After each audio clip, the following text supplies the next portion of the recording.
to a breakthrough. In 1980, he created an equation of his own, one that combined all of the Julia sets into a single image. When Mandelbrot iterated his equation, he got his own set of numbers.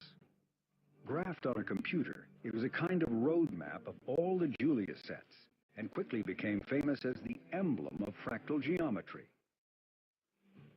The Mandelbrot set. It's not easy to describe the Mandelbrot set visually. It looks like a man, it looks like a cat, it looks like a cactus, it looks like a cockroach. It's got little bits and pieces that remind us of almost anything that you can see out in the real world, particularly living things. So it has a character that reminds us of a lot of things, and yet it itself is unique and new. The Mandelbrot set is real, an absolute thing, no question whatsoever. Any mathematician or any computer scientist or student in school can study it and find the same thing. It's a common experience. And so such things that can be magnified forever and have infinite precision do exist, but they're not touchable. It's a geometrical shape and an icon, if you wish, which somehow embodies as an example a very important aspect of how the world works. Somebody recently actually called this set the thumbprint of God. With this mysterious image, Mandelbrot was issuing a bold challenge to long-standing ideas about the limits of mathematics.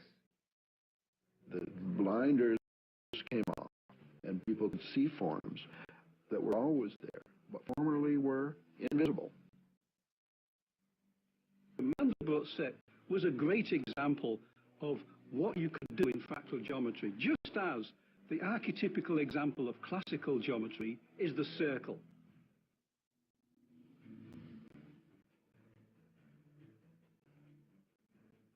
When you zoom in, you see them coming up again, so you see self-similarity.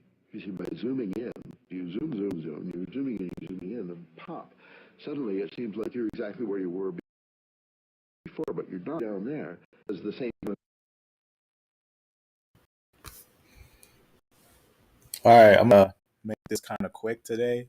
What I'm basically doing is I just bought that Trace book so that I can review it to see if he put little extra information on there or anything to talk about the splits. But no, he didn't actually show how that these lineages are connected. For example, here's a part of one of his pages. You can see right here, if you look very closely, you can see a stem. If you look in genetics, right? A lot of people know what that is. The genetic tree always has a root, right? And you'll know what the root is just to get an understanding. And go to one where it would just say give the information. Put that down, or I'll just put a tree. So here's a little idea. You can see right here. When you see something like this means an ancestral lineage, and then this is your split. That's how you get like different line peoples. Now we already talked this, that at this split is a split of D, E, right, and C, and you'll have CF. That's going to be splitting from here. There's other lineages like A and B. There's probably be A. I don't know the A. Go back up a little bit. Right there, the long stem. So that's A, and that's D. So this is what I was talking about. I was talking about he didn't zoom in to really show you how these are actually diverged, how they're actually split apart. The reason why he didn't zoom in is because if you zoom in very closely, you'll notice something very interesting when you start looking at fossils. Let me just show something real fast. So there were found a few fossils that were really interesting, like your iJ groups, I groups, which were one. Had talked about this when we went over T, how we had talked about T originally had started out in its beginning stages. When we look at the root, we can link it all the way to Ishmael. And that if we look at the fossils would lead us to what all T came from. remember, we was talking about we had found some of those iJK fossils, right? We was talking about how when we look at the fossils there, we had seen iJK. I'm going to talk about why this is important. I'm just zoom in a little bit. It's probably kind of blurry, but you can see right there, HiJK was a fossil that was found, and you have your iJK. iJK was a fossil that was found. There's also the fossil of GHiJK that is fine, but there is a find of GHiJK. So right here, you just, it'll talk about basically right here, the basal haplogroup GHiJK has not been identified in living males or ancient remains. Now, that's when obviously family or Wikipedia is not our guide and master in chief. We got to search for the fossil and see if any other geneticist, any reports ever found any. And we found one, and one person had put it on their site. So this is why I had put this here when I was talking about, because you can find the fossil of it, of GHiJK. Now, why is that important? Because from F-m89, you're going to get GHiJK, HiJK, and iJK. The reason why that's important, let me go back over here. So there's going to be a separation of lineages. Right here, you're going to see, if you look very closely, you can see that these lineages, one, the A and B lineages, that's what this will be, A and B, that they will be ultimately one from one node. And you'll also have different change, which is actually connecting at CT lineages. You can actually look at, if you go to fossils as well, because there's actually a lot of fossils of CF lineages, which are CT. CT is actually a lineage that splits and makes DE and CF lineages. The reason why this is important because it's also noted there, the split that makes D and C, and you'll also have F lineages that's on this branch as well. That's very important because we're going to note something that actually from the F lineage that makes a lot of different lineages. So I thought it really interesting when you're linking it to his early roots that they're still showing signs of different roots and different nodes. This here is just a root, right? This means that everyone will be connected at this original ancestor, even F groups, and everything underneath F, which is GHiJK, HiJK, iJK, and everything underneath that, which includes your K-M9s, which are one family. So the reason I like to point this out because I thought it was interesting how he didn't really update really any information. Everything that he talked about before, which I had went over before, I thought this was important. Note here, here's a good idea on the roots. Let me go down a little bit. We can note it at the bottom. The reason why, let me just draw something. Right, if I said F, right, if I said F dash M89, right? If I said F dash M89 made everything underneath it, and I found a, right? Let me just open this to just type it down, make it easier. And I found a lineage of, just make it a little bigger. If I found a G, right? And obviously this is just a light looking over it. We're going to go a little more deeper into it because I think it's interesting. HiJK. If we found all these lineages, if we found GHiJK, HiJK, iJK, we got to ask ourselves, right? Just these lineages here, are these Ham, Shem, or Japheth? These ones right here. But I'm just going to put those there for now. Just to look at this little area here. Now, what is he missing on this thing? He's missing a root. Why is that important to have a root on a graph? Because that's to let us know where they merge together. Why is there no root? Because if we go up a little bit, we'll notice something really interesting. You'll see this F group right here. Now, what's odd is that you can see that this F group, which we can see the stem right here, this F will go all the way down So right here, now it breaks from where we expect it to be separated from, your F, your C groups. So you can see right here, here's a C right there. And you can also see your F group. Now, what's interesting about F is that you'll actually will know that from there, you'll get your G groups, right? You'll get your G groups from your F groups. Now, the way that this is branched is very odd because that's what we were also going over when we was going over groupings.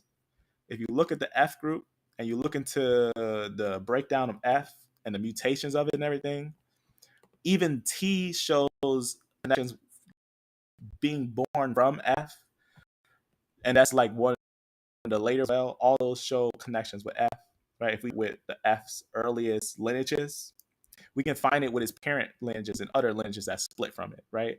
Because CT breaks into CF, and you're going to get your F groups. And that's where you're going to get your where we found the fossils as well, right? In this culture right here, we can get the iJK groups that are going to be a split from your F groups, right? From GHiJK, iJK, HiJK to iJK, right? Because that's where you're going to get a split from your KM9 groups, which includes R, which includes O's, which includes P's, which includes M's and N's, which also includes T and L from this group right here, from K-M89. iJK obviously makes IJ and then your K groups. Those are going to come from IJ K, right? So we can note a lot of places where they're connected together, and we can note the way that they split because F actually makes a lot of different lineages. F makes F1, F2, F3, but these three come from F-M89.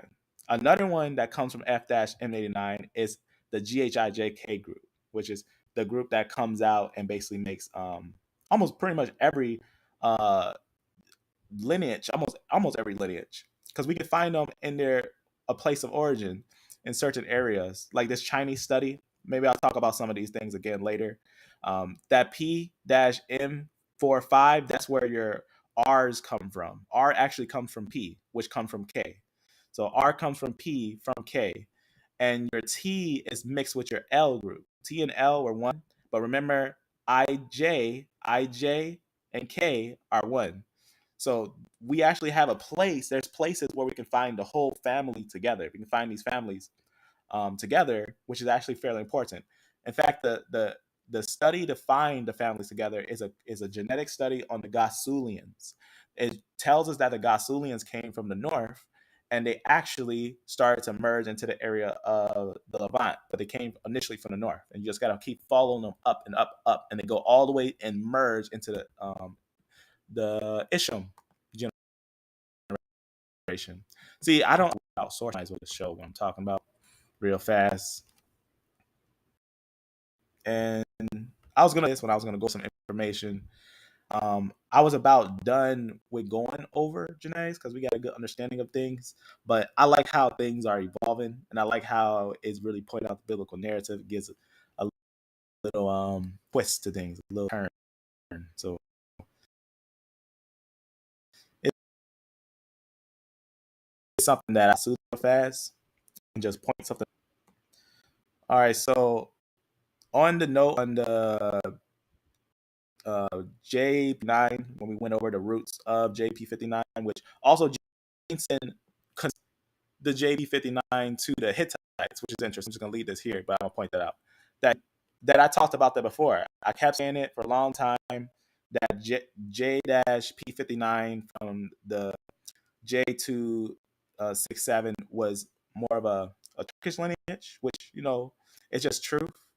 It's not more of a Jewish lineage, which also the T lineage is not a Jewish lineage. It's because it starts with the Gasulians, which the Gasulians are not Jews. But this is what's interesting when we look at it. I'm going to go down a little bit and just point something out here. Let me think about where the exact paper is. I think it's right here. All right. So let me just point it out right here. All right. We was already talking about the Gasulians and the individuals that were there, and we seen it had T and things like that. But what's interesting about the Gasulian culture is that if you connect it a little more to its roots, it'll take you to where the Gasulians came from. And remember, we already talked about that, how they had tea in them and everything like that. We was pointing some things out of the first wave of the Gasulians, about 45 BC. And it'll just tell us a massive migration from the steppe is a source for the Indo-European languages in Europe. So that's important because also some of the culture of them move with the people there. And you can see some of that in the mixture there. That's why, let me go down a little bit. You can see here, there's a T. That's the one that Nathan Jensen declares as Jews, but the mtDNA is H. It's in Germany. You can see right there is about, this is before the area of the Gasulian culture. This is about 5,000 BC, right? So it's just saying that basically before they entered into the area of basically the Levant, they were basically mixing or one with the Indo-European nations. So that's something that's also important. So right here, right about here, they'll say that they was in this area, but this is not their root or their homeland, because it'll take us all the way up to areas of Isham. That's what this was talking about. Let me just type it down. Why is that important? Because Isham is so important. Isham find is so important because Isham takes us to a mono-phyletic group. It takes us to a group that's under one lineage. I'll just basically point out what I mean here. So, and that's what it talks about here, is that it'll talk about basically the lineage of the individuals. You can see right here, to test whether the three main groups of basically certain hunter-gatherers and everything in the upper Paleolithic Eurasians, it said basically they basically differed in their relationship with upper Paleolithic Eurasians, like these ones in Isham and everything. Because when you start looking at the genetics, is that Isham will be an early root of the K, and then later on you get these other R's and stuff. I'll just basically what genetics they also found that time frame, which I basically already showed, but I'll just show it off of this thing.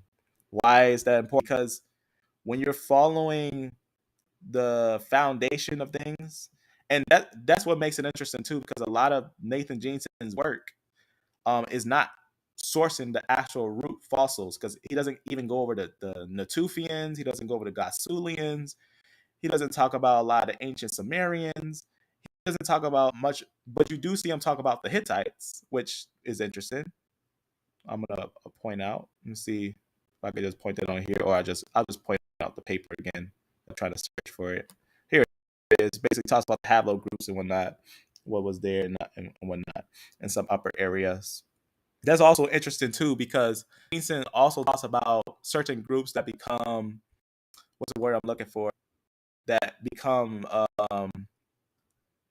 northern in the north, and they would have connections to certain groups that would be controversial. Now, the reason why I want to show that is just to get a good understanding of migration patterns. Now, getting back to this, let's just take a look here. I just want to take a look at this connection here. So you see that F right there. That F actually makes all these. We know that because there's different pairs of paper that we have went over right here that actually goes over the actual real connection of how everyone's connected. So you could actually see, I'm going to go to it real fast, right? It goes over those connections. As we know, the evolutionary idea that was first put out, like the out of Africa concept, was false. A lot of people, and Genosis too, that A and B groups are one. And then there's going to be a separation of the CT groups. And then what's important is when you get a zoom in on the CT groups, there's a split. There's changes of lineages. Your F group is actually going to be a stem from this branch, going to make all these other lineages. It's going to make all these, and that's what makes it important. They also talk about it here. Let me see it. Let me see.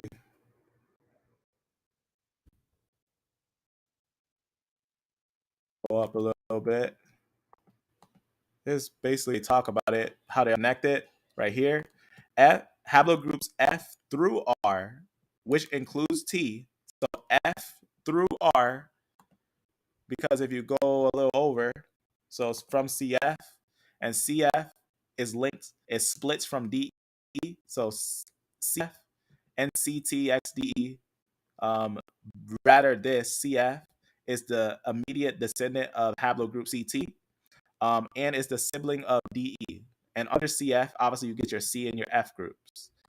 And from F, that's when you're going to get all the other lineages. From F, you're going to get all other lineages, right? That includes your GHiJK, which is a fossil.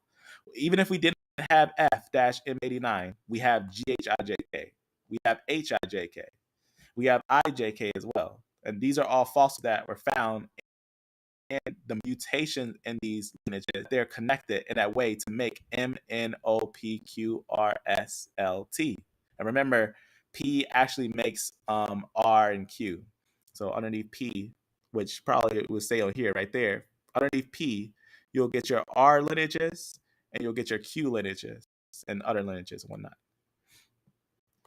All these are going to come initially from F-m89, which F-m89 again makes GHiJK, and it's going to make HiJK and iJK, which all these are fossils. All these are actually fossils that are found.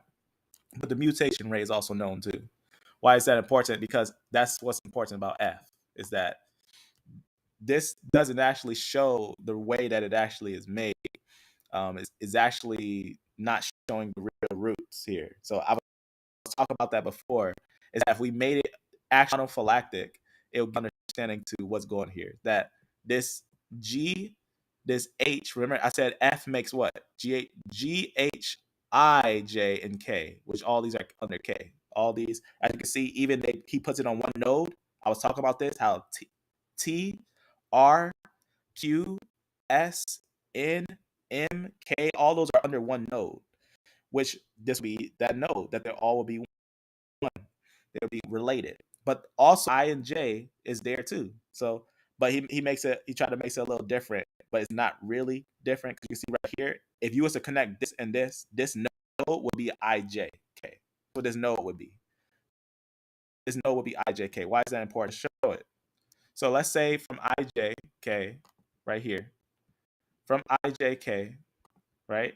From iJK, you get if you've seen Jeanson's work, you probably already know that Jeanson declares that iJK from I and J, right? From I and J, you get Japheth, right?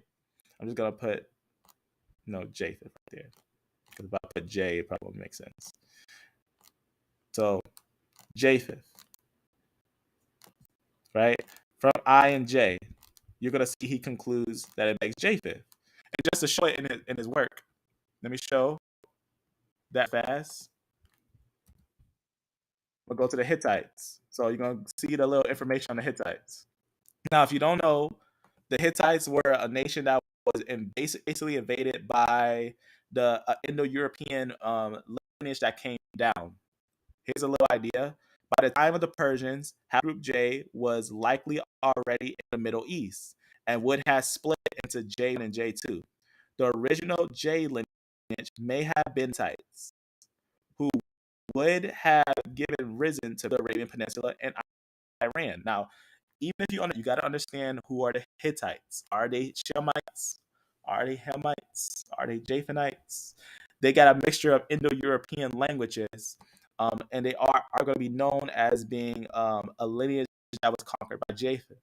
You can see right here, centuries before the Persians ruled the Middle East, and other Indo-European people dominated the Hittite empire. So you can see right there, it says lasted into the major Near Eastern downturn and everything, and all those whatnot, all those things. So that's important. The reason why that's important, because once you straight blunt things like Ham, Shem, Japheth, and stuff, he doesn't. Now I don't know why he doesn't just make it clear on his thing. Which when he makes it clear on voicing it out, you can't just get straightforward things. Like you can't just type Ham, Shem, and Japheth to get those claims. You can see here. You can get some claims. See how I type Ham, Shem, and Japheth? I'm not really getting nothing. You got to kind of look through it, but you can get some stuff on right here. Here's something on Shem right here. Here's something on Shem. Remember how I was talking about how these are broken, how he kind of puts them in their groups, which I talked about before. If you made F actually mono-phyletic, it made all these. All these will be one with F-m89 because it makes GHiJK, which makes G, HiJK, that makes H, and IJ that he has right here. I don't know if he has it on this list, but this is Japheth, and this will be Shem. He say that this would be Shem. So IJ and K groups over there, which they split. This would be a split right here at IJ and K. So we're gonna and we go down a little bit just to point out with Shem. And obviously, I'm just showing this because it's really interesting. But now you'll see what's really going on with the way that is going here. So do you see that node right there? This is a node that brings the lineage to its ancestral state. If you see this, it was split at IJ and K. But what's interesting is if that's IJ and K, we can't connect H and G without connecting F-m89 because we can't go up. That's not how genetics work. We can't and we can't add information. We always lose information when it comes to human genetics. We always lose information. That means we start above here to have a grandfather lineage and split and go down. So we would go downwards into one lineage. We want to go up connect lineages. The reason why I'm saying that is because if this is the split that makes IJ groups, that makes Japheth, and makes K groups that says Shem, we can't go back up, right? If we said that this was making Japheth and Shem, we can't say that this lineage will be Hamite. We can't call this a Hamite because one, this lineage makes this lineage. If we'll say a Hamite is making this lineage. If we say H is a Hamite, if we say that this is a Hamite, then we're saying a Hamite makes this lineage. If we make this a Hamite, then we're also saying the same thing, that a Hamite makes this lineage, because that's actually the way it's split. You can't just split where you want. I can show you a video where I tested two different geneticists, and they had two different designs, but they were both creationists. Now, I'm not saying that there's no evidence for a 3 split, but much earlier than what is being placed by some geneticists, which they always want to split at here, I, J, and K. They want to make some of these Japhethonites, and they want to make some of these Jews. They want to make, sometimes you see geneticists making J Jews. You see it all the time. I can find it right now. Right? I say CMH, the CMH haplogroup. What haplogroup is that? Right? You'll see a lot of different ones that talk about it in older places and everything. And they'll basically let you know it's basically haplogroup J. They'll say that it's J, everything. Right? And why is that important? Going back over here. So because J, what's important about it, let me just see if he has to have something on Japheth. I just think so. Let me see. Let me just wait and see. Maybe it's not loading in. I would think he would just say something of Japheth, or maybe it looks like loaded in. Let some of these load, even though it's open for a while. But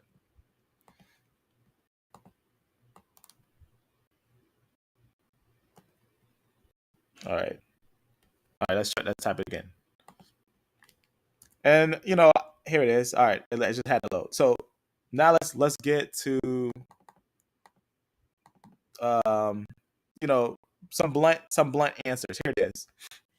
All right, let's watch what it says right here. IJ right here. In chapter 8, we saw that haplogroup I and J makes a good candidate for the Indo-European peoples. Greeks are classified as Indo-European because we know J and IJ is a major group in Neolithic Greece. Very important. So right here, Greeks are classified as Indo-European. Greeks descend from Japheth, right? And we talked about that. We talked about that before as well. Remember, I was talking about how if you connect the J group to its basic root, right? Though it had got connected later with Indo-European languages, that's not what it had. I mean, that's not later Indo-European, later Shemitic languages. That's not what it had at first. At first, it was Indo-European. So, like for example, here we had talked about how they started here and they went upwards, right? They started here and then they went upwards to fit, and they also split. So from here, they were here for about 6,000 years, the J group, and it split and went over here, and it split and became some of the Turkish lineages. So that's just truth. So they split in this way, and they also become the Hittite areas of the Hittites, and that's why it's important to note what they're connected with. That they're more connected with, that would be more Japhetic, a Japhetic that would be settled up here and growing and developing here and having Indo-European languages. Now, that's what he's put right here. He says IJ falls on the Y chromosome tree, one to which we quickly assign the label Japheth. So that's important. Now, then we got to look at, lineages all around. Now, I do agree I and J is Japheth. Everything else is where he messes up. Everything else is where he messes up. Because once you conclude, I talked about this before, once you conclude IJ is Japheth, do something like this. Let me just show it on the paint. You can't say, right, say to put them on a boat. Let's say he's going to put them on an ark, right? You can't say, oh, you get a I and a J group as Japheth being separate from a K group as Shem. Because now, if we just did it just like that, if it was just two sons, we can, because iJK will give us Japheth and Shem, right? But what we can't do is then take your HiJK and make that Ham. We can't make Ham HiJK, right? I'm gonna show you why we can't make him HiJK. So we cannot make him HiJK. Why? Because HiJK makes iJK.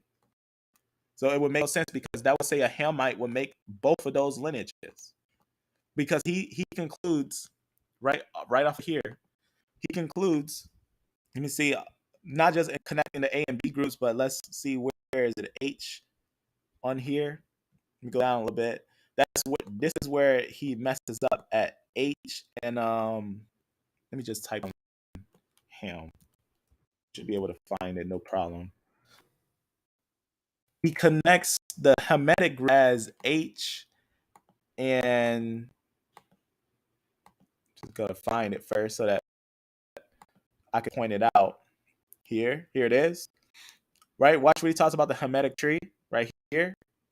We're gonna point it haplogroup H, haplogroup F, and then he connects A, B, C, D, E, and says that those will be the Hamitic lineages. Now, the thing is, he tries to separate them, because he tried to make four sons. He tried to make A, B, C, D, and E one. But remember, I showed you the split. I showed you that you not make A and B, C, D, and E one without making F one as well, because they split at CT. And the mutation is well known, and the fossils are known. There is a CF fossil. There's a fossil of, right? That means this F and this C were one, and then it made GHiJK, right? You see what I'm saying? That's important. That's actually important, because we can't merge A and B with C, D, and F without making every single person one. That's what this is showing. GHiJK as him makes no sense. So it made H and G and F heads. We're including all these as Hamites, right? We include all Hamites, yet this H makes this GH, this HiJK makes this one, and these are fossils. Remember, these are confirmed fossils. So we have to say, is this Noah? This Noah? Is this Noah? Right? Because from there, you're getting separation of lineages. But if we conclude that at least CF, right, is connected, because CF actually makes F and your C lineages a split, right? That's very important. That's going to make different lineages. If we started at CF and said that from there would be where Noah would make one, then we can have all these being one family. But if we say that the split is here, right? We say that This is Noah. Noah's splitting and making IJ as Japheth and making K as Shem. That makes no sense because that means Noah is underneath these lineages, right? That would mean Noah will be in between these lineages, making a split at IJ and K. You see what I'm saying? IJ and K are one. IJK was one fossil that was found. But from IJ, we get Jensen concluding that we get Japheth, and from K, we get Shem. Let's continue. Because it gets really it's interesting. It's very interesting. I don't agree. I don't agree that F that also makes G that also makes H is separate from IJK. I don't agree with that because it makes no sense when you make it monophyletic. All right, so remember how I was saying iJK? Remember, go back over here. F-m89 makes CF. CF makes C and F groups. Underneath F is going to be the changes of peoples, which you can see from F9, you're going to get your changes of peoples, which is going to get your F1, 2, and 3, and your GHiJK, which is under F-m89. GHiJK is a SNP that when it goes down, it's going to get your HiJK. These are fossils. GHiJK is a fossil, and HiJK is a fossil. These are confirmed fossils. JK goes down and makes your iJK. This is what Jensen's concluding. That from IJ, and from K, you're going to get Shem. This is what I'm concluding. Is that makes no sense. This is what I'm concluding. Is that it makes no sense. That's what I'm concluding. Because it was his father was the ancestor of those two lineages. Because if we say this is Japheth and we say this is Shem, who are we saying that this is? Remember, this doesn't make D and E, nor does it make A and B groups. It's underneath it. It's underneath the lineage of CT that's going to be making different lineages. And remember, they're fossils, right? Basal paragroup HiJK has been found in a Mesolithic European area. If you've seen someone do a design on I groups, I haplogroup, I guarantee you'll find these lineages together. If you see anyone do a full design, a development of an I haplogroup, you're going to note that I comes from iJK and that I comes from IJ. They developed here.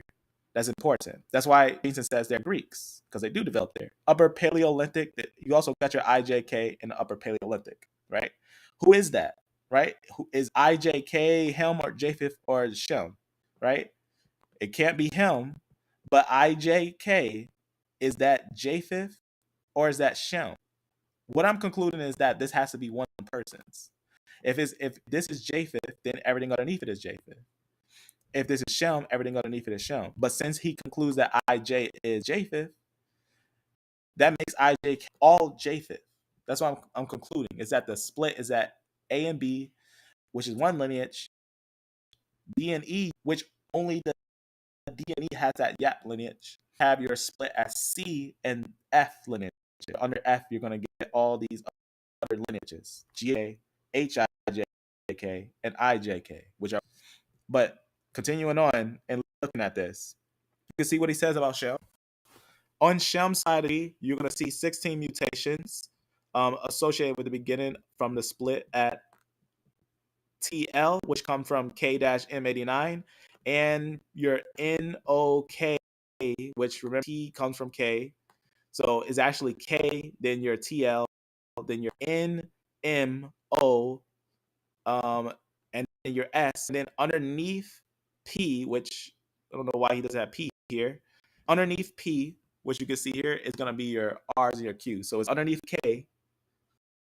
And underneath your K2, which we broke down with Isham connections and then how Isham is one person, makes all these different lineages, right? And underneath that, that's where you're going to start getting your P's. So right here, you can see the understanding. So here's your P, right? So your P is going to come K2B. So it's right here from K2, you're going to have your P, which is basically that K2B. And from that P lineage, you're going to get your Q and your R groups. So that's important. So you're going to get your Q lineages. You're going to get your R lineages from P. So that's important to know that and these are verified fossils as well, verified mutations that connect these lineages and everything. And that's why if you see him do a video, he'll show you that Q and R was one. Q and R are highly related. They're highly related lineage. When the Native Americans, some of the Native Americans, on some of the Americans at that time, Q lineages that were met up with the R lineages, the R lineages were related to some of those Native Americans, and they were actually related, and they were fighting each other because of pigmentation or because they wanted land. It's different things like this you can note that is interesting when you look at it, because it's going to make you look at the world different. Here's Isham. This is actually the root of Isham, K2, K-M526, very important. It's going to obviously make your, as you see, ancestor of R and Q. Very important. That's going to be very important, so we can note understand how they come apart. And how do we know? Because fossil records, and you can actually see it with what's important is if you go to the ISOGG tree or ISOG, you can note the way that they break, the way that they mutate. There's a lot of different information to contest on how they are mono-phyletic, right? You can see families, for example, right? If you look up Ham, what does mono-phyletic mean? It means it can be used in languages. It can be used with genetics, right? Here's just a little thing on Ham, a real interesting note that they put on here. When they talk about some of the language and things, a couple of different things. Let me see if I can find it real fast. Let me see. Maybe it's not on this one. I'll look for it another time. It's basically a little information on Ham and his language and everything, and how they show different things with the mono-phyletic connection. I'm not gonna look for it now though. Let me go back. Let's get back to what Jason was talking about. So very, very interesting stuff. Okay. So you can see right here when we talk about Shem, a split between L and NOKMSQR. Talk about some of those things. This implies a total of only 4 generations between the beginning and the split between T to L lineages, which, I know mono-phyletic when looking at these things. It is also, you can see right here, he took obviously a closer link, as you can see right here, with the Q and O, which are connected with P, and the SMS and all that. It's just, coming from K and everything, K-M9, which are all related with T and L groups. So that's just important on the way that those break, the way those are connected.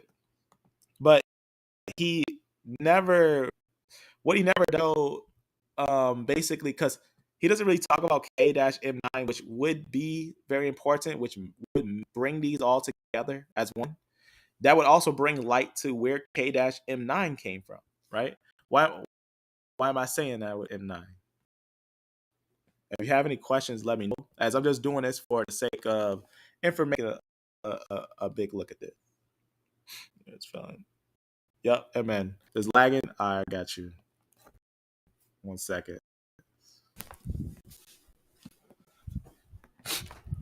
Let me actually move.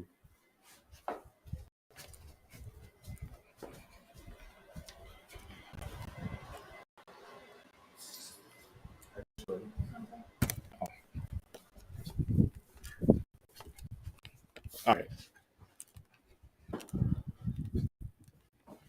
Let me close this window and reopen it.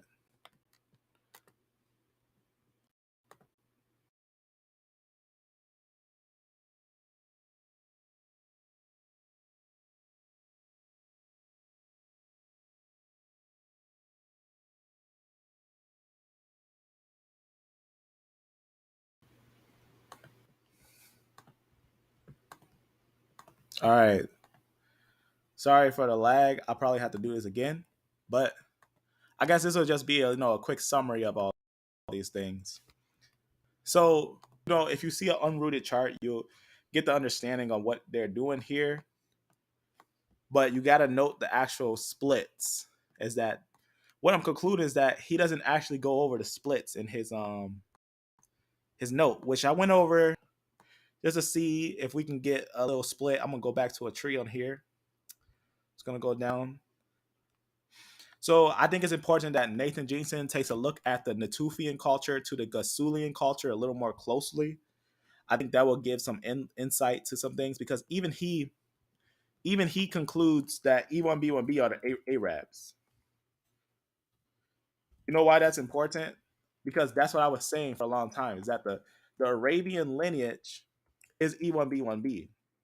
And since it's E1B1B, to the ancient times, even to the times where we would have the messages of the Shemitic Arabians taken over, we can note that it's going to be E1B1B.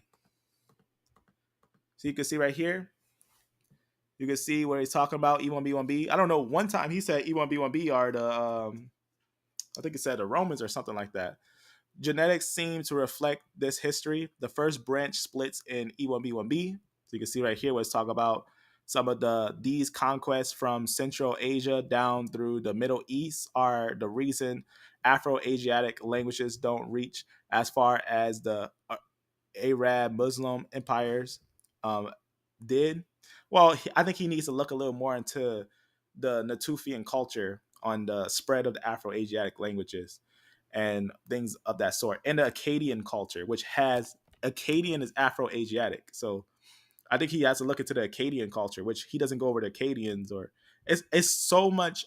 I don't think one geneticist can go over all the vast history of all the Middle East, all those things that fast. I don't think he can do that fast alone. I think he should have looked into these things with a team, came together and went over these things. I think he brought this book out too fast. But look, notice this. We'll talk about these things. Just to start right here. The first branch splits in E1B1B occurred around the time of the early Arab Muslim conquest. Today, just talk about the area of E1B1B overlaps the distribution of languages Afro-Asiatic, right? Akkadian, Afro-Asiatic, Hebrew is Afro-Asiatic, right? Just to get a little idea. Let me see if I put the thing on here. I don't think I did. No, this is just some information I updated. I don't think I put it on here, that's all right. But that's some ideas of things that were Afro-Asiatic, right? Akkadian. In fact, it might be on that newest video I just did on L3 right here. Let me just go down to it. So I always try to put some meat in the description. So right here, let's get a little understanding on Afro-Asiatic languages. What is Afro-Asiatic? All right, let's look down the list. So what's Afro-Asiatic? Ancient North Arabian, Afro-Asiatic, Semitic, right? Coptic, Afro-Asiatic, Egyptian, right? Akkadian, Afro-Asiatic, Semitic, right? Very important. Ancient South Arabian, Afro-Asiatic, Shemitic, right? You can get it with different things. Obviously, Arabic, I already talked about that. Afro-Asiatic, Shemitic, even at the hieroglyphs, Afro-Asiatic, Egyptian, right? You see what's going on there. You can get a lot of, obviously, Aramaic, Afro-Asiatic, Semitic. You can see what's going on there. Obviously, got a lot of connections with the text and everything. Hebrew, Libyan, right? Hebrew, Afro-Asiatic, Semitic. Hebrew, Afro-Asiatic, Semitic. Syrian, Syriac, Afro-Asiatic, Semitic. You see what's going on there? So that's what makes it important that they're Afro-Asiatic. They have to be Afro-Asiatic if they want to show a connection, a linguistic connection to these different lineages, right? So we know some Indo-European languages like Spanish and Scythian, Irish, things like that and whatnot. So very important. Remember, we talked about how some of the Shemites went to Ethiopia, right? We talked about the Jotanites and everything, Afro-Asiatic, Semitic, right? Talked about that. It's just something, get a good idea on these things. I'm just gonna go down. So there's a little understanding on the languages and everything. This is just a little interesting little site that notes these little languages and whatnot. I thought it was really interesting. You can find it on different places that note these languages and whatnot. Get a little understanding on it. Just close this, or I'll show maybe like a home page or something. They just talk about a couple of different things they look at too and whatnot and everything like that. This is the site right here. Just go close that and go back over here.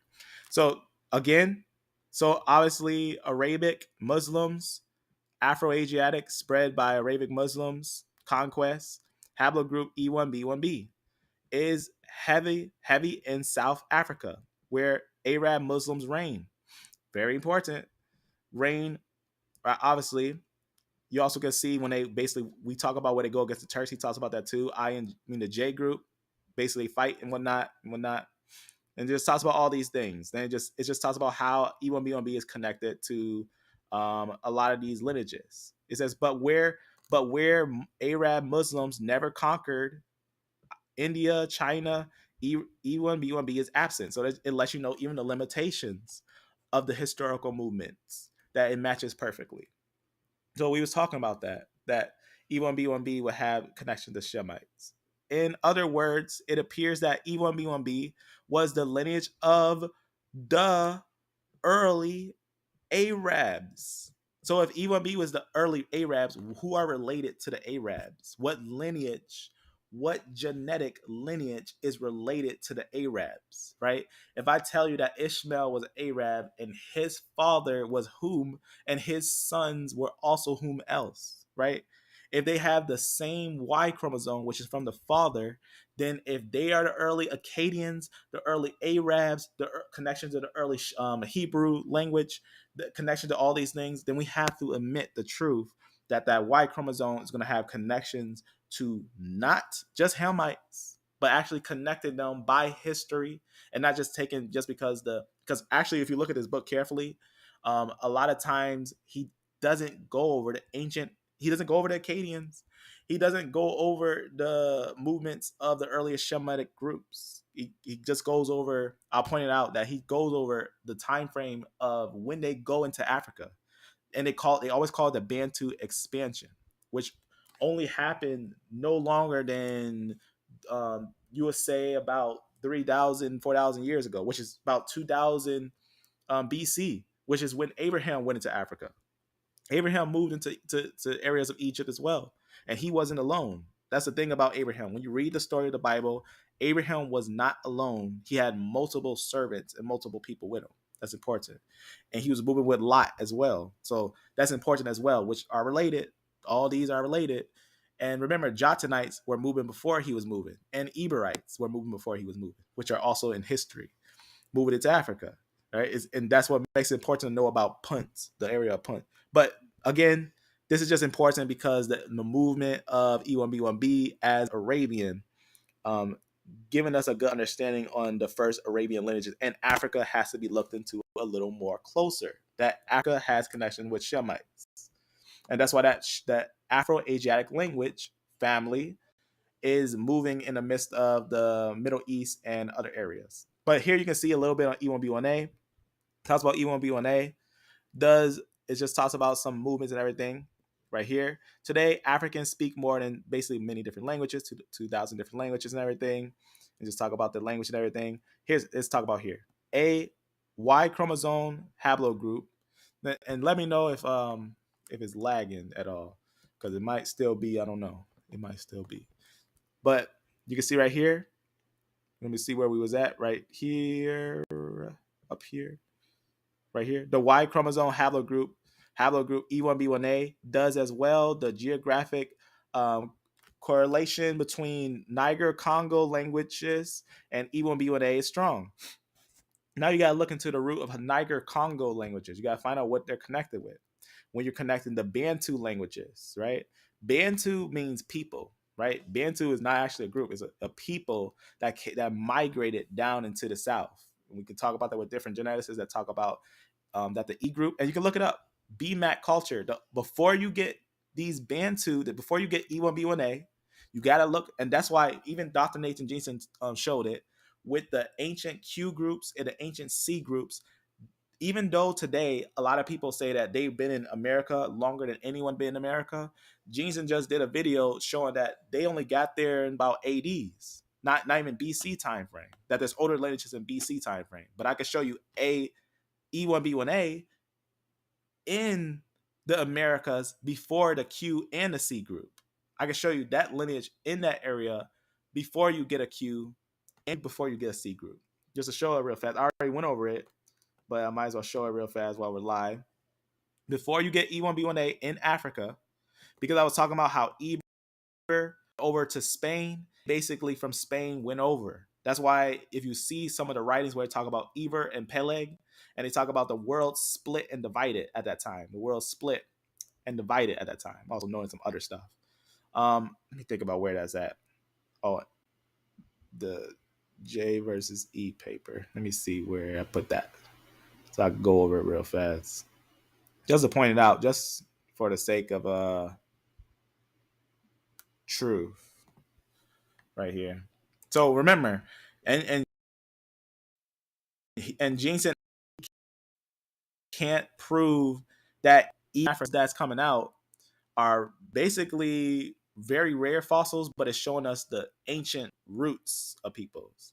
And the papers that and the information that he has, if he only showing the Bantu expansion, I also have information on the Bantu expansion. They tell you the Bantu expansion at its furthest out goes about 3,500 years ago. Furthest out. And that's not that long ago. 3,500 years ago, that's only about, take 2,000 off of that. That's not that long ago. It's about 1,500, which makes sense for them to be in Africa because that's where Israel developed. Israel didn't develop in the land of Israel at first. Read the book carefully. You'll realize that Israel, when Abraham was called out of Ur, he went into the lands of the Levant, then he went into Egypt. Remember, he was with Lot as well while moving throughout these areas. He came back up, and then remember, he ended up being buried in the land of Levant. He ended up telling his family to go back up into Syria, get his wife, come back down. He went down to Egypt. And all the way to the time of Joseph, when Joseph was sold by the Ephraimites and the Midianites, which were also sons of Abraham, in Africa and in the lands of Egypt, that's where the Israelites developed. Because remember, Joseph became a ruler in Africa, in Egypt. And that's where the Israelites were developing. If they were all developing in that area, you should always expect people to venture off. And if they were venture off, they would venture upper into Africa, into upper Africa, because that's how they viewed Africa. In Egypt, they viewed upper Africa deeper into Africa. They viewed upper Egypt as deeper into Africa, not outside of Africa. They counted that as lower. They counted that as lower Egypt. The more you got out of Egypt, they counted Egypt as royalty. It's like almost like if someone was in the land of America and they was to get to the border of Canada and they would say, you know, in America is where America is and up there is where Canada is. But the more you go into America, if you're starting at the border of Canada, it's like that. Where Egypt is, that would be like the border. And then deeper into Egypt would be upper Egypt. But let me show this one real fast on this thing. Because like I said, it's all about truth. Because truth is good. So here's the oldest E1B1A, and it's not in Africa. It's 5,800 years ago in the lands of Chile. So that's very important in these fossil finds here. And I was talking about it before, is that area, right? So if you're taking the actual place, who's older in America? Well, the group, apparently. And some of the other groups are in America longer than other groups. So that's just something to import. So I talked about this before with Chile and everything. So that's South America. So that's the oldest fossil of E before the Bantu expansion. Before the Bantu expansion. So that's important. Also, I already talked about the how you say the Mota when I talked about how if you go to BMAC culture, right? If you type down BMAC, BMAC, MAC culture, you'll see right on genetics that you'll have E1B1As down up in Iran before they're in Africa. You have E1B1A in Iran before he's in Africa. So he's not really going over the deeper fossils, but he's going over things that are fairly recent. And that's what, when I went over this paper, I just wanted to see if he had some new stuff or something deeper, if he went to the actual roots of things and followed some of the ancient empires and stuff. But notice that the Arab, you can see right here when he's talking about the E1B1B, consistently we've seen the association of E1B1B lineages with the Arab Muslim, obviously expansion, which arose in Arabia. It seems natural to put the early E1B1A and E1B1B people in those two regions. You just see what he just said? Why is that important? Because I'm going to show you. I'm going to show you that if you look closely, even at his own information, he's going to start pointing out the fact that there was a migration from the lands of Arabia into Africa. He says, could Northeast Africa have been the ancestral home of the people that split and raised the E1B1A and E1B1B? All you have to do is type down Natufian. And not just Natufian, but Gasulian. You got to type down the Natufian movements and the Gasulian movements and more movements from that point. The Natufian is the earliest E. In fact, that's where you get the split of those lineages. You see right here. And notice the mtDNA. I was talking about it before, that the early mtDNA of the earliest Natufians had European mtDNA because they was in Asia for a long time. These are from N. These from haplogroup N. But they later get your L lineages later on. This is gonna, and notice Natufians spoke Afro-Asiatic language, right? Remember we looked at that and those things and whatnot. So remember, E1B1 is where E1B1A comes from.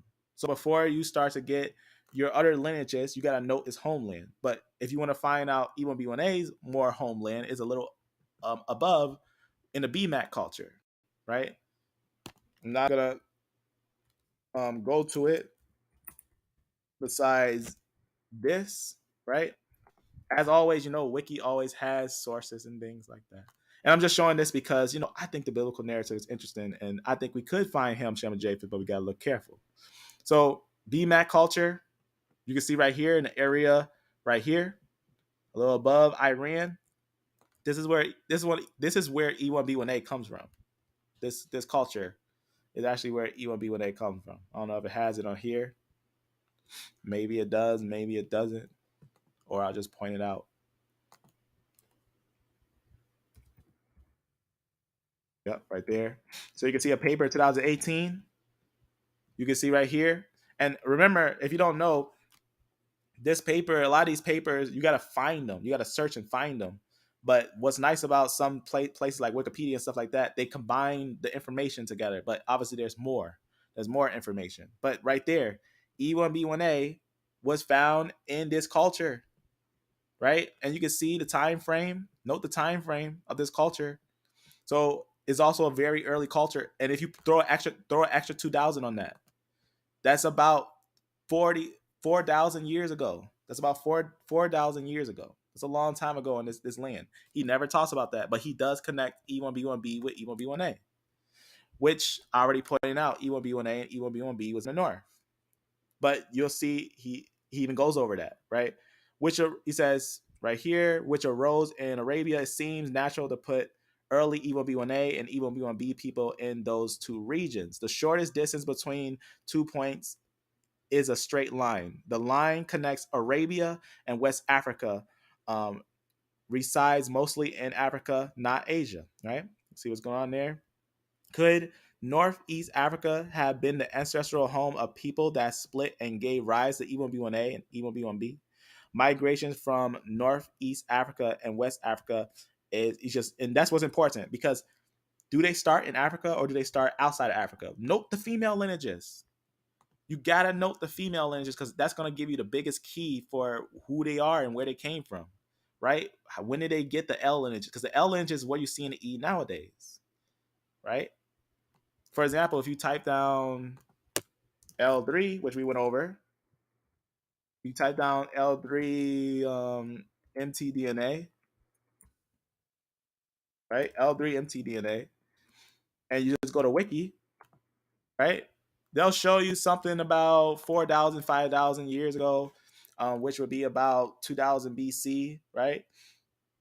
On one of the things right here. Here's one of the published papers, right? And remember, we know that L3, we have fossils up to 9,000, 8,000, 6,000, and it's the culture that we have to find them in. We find them mixing with the pre-pottery Neolithic beat culture. We find them in Syria, right? Ancient times. We find them also in the Gasulian culture. But here's one that's found in Africa. Why? We went over this. Remember, we talked about by the time they get to Africa, that's when they start to mix with whom? The E groups. So you can see they mix with the E groups when they start to get into the areas of Africa. So they start mixing with some of the E groups. But outside of Africa, they are not with the E groups. They actually earlier are not yet with the E groups. They meet the E groups about midway, about the time when you start to get the transition to about the time of Abraham. So that's very important. You start to get this L lineage that will go down into that area, because if you take 2,000 years off of this, take 2,000 years off of that, right? Because this is going to give you the actual time frame. So very important to give you the understanding of it. That if you take 2,000 years off of that, it'll give you about Abraham's time when he starts to go into Africa, when they start to go downwards, and also we get other writings that they were going into that area. Now, why is that? Why is that important? Again, going back over here, right? Because the Natufians who are in Arabia have different mtDNA but the same Y-DNA. They have different mtDNA but the same Y-DNA. And these will be a Eurasian culture that settled in the areas of the Levant in these areas. And it's the oldest, some of the oldest fossils. They're the oldest fossils. And remember, I already talked about this, that these dates are exaggerated. There's different ways how you can basically shrink it down the chart and everything. But that's something that is not in this book. But it does know that the E1B1B and E1B1A lineages have close connections with E1B1, right? So obviously it says together, these facts suggest that early E1B1 peoples, the ancestors of E1B1A and E1B1B lineages, lived in Africa. So now obviously getting an understanding of these, we're going to get a good understanding that, yeah, we got to note that they did live in Africa at one time. But the oldest ones are actually in Arabia, which also he goes over in the migration, which I think is very interesting. Let me just go down to that and see if I can find it. Let me just go down, take this thing off, and go down to that. So I think that part is really interesting to note the migrations. He does point out where they migrated from, which I'm going to point out as well. Right? He talks about pigmentation. Remember I talked about that? Pigmentation is not a representation of peopling. That's very important. It's just a limitation to looking at these things. Here's where he gets the group of the E groups, right? They actually start over here. But let me go to one where he goes over the migration of it, right? This one, where is it? This one's great too. The areas of Afro-Asiatic languages. And this one is okay, but let me just go down to that where he talks about it. So get it a little bit. And remember, you got to note the time frames. So these are AD time frames. He never shows a branch of the Natufians and the Gasulians and the Sumerians and the Akkadians, which all have E groups, right? A lot, and not all of them, but there's a different mix of them. But those early lineages, before you get the groups in the Bantu expansion into the area, you're going to get them outside of that area. But let me see where is that. I'm going to show you. These are more modern movements. Here it is. Okay, right here is what we want to see. This is where it gets kind of interesting. So you can see where he's branching this E1B1B and E1B1A, right? He says that they split about this time frame, but again, if you looked at the Natufian information, it already has an E1B1B and thus time frame. So is Jensen right that they split about 500 BC? I think it has to be definitely earlier. I have no doubt that E split earlier, and I don't think that he looked at the Natufian information that much or at some of the Gasulian information. I think it's important that he looks at those earlier ones to get a good understanding of that. But going back over here, let's look at this. So he says that this is where they split. I don't agree at all. I don't think they split about 700 BC. I think they split way earlier. But let's take a look. So check this out. Notice how he's connecting E1B1A with E1B1B, right? We can just see African homelands of the ancestors of haplogroups E1B1A, E1B1B. The recent expansion of E1B1A appears to have began in West Africa. With what fossil? That's the question is. Let me just show you what I mean, because I'm not going about this with a bias. I just want to go about it without a bias and go about it. But E1B1 E1B1A. Let me point something out here. There's a lot of studies on the Bantu expansion. A lot. There's a lot of studies on the Bantu expansion. None of the fossils, not one of the fossils of the Bantu expansion, exceeds the ones that are found in the Natufian time frame. They don't even come close. They don't come close to the Gasulian time frame, nor the BMAC time frame. But let me show you what the Bantu expansion, because that's where they usually with the band expansion.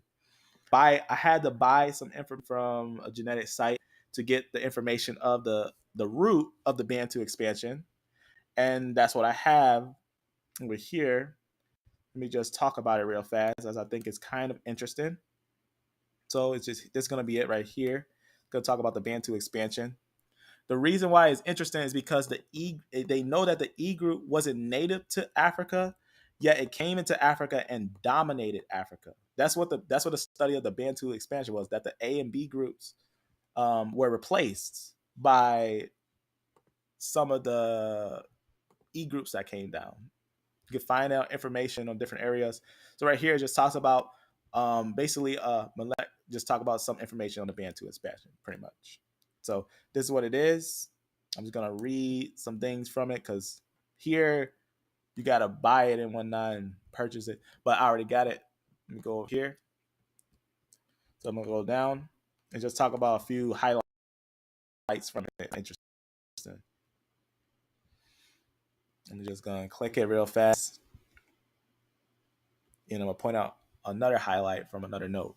Just to kind of make it clear, is that when he's connecting these two E groups, they can't start here or they can't start here. They have to start together. Wherever they are, they have split from each other and they begin together. They begin together as one. And remember, E1B1 is the beginning of both of these lineages, which the oldest fossil of E1B1 is in the Natufian culture. That's very important in Israel, in Syria.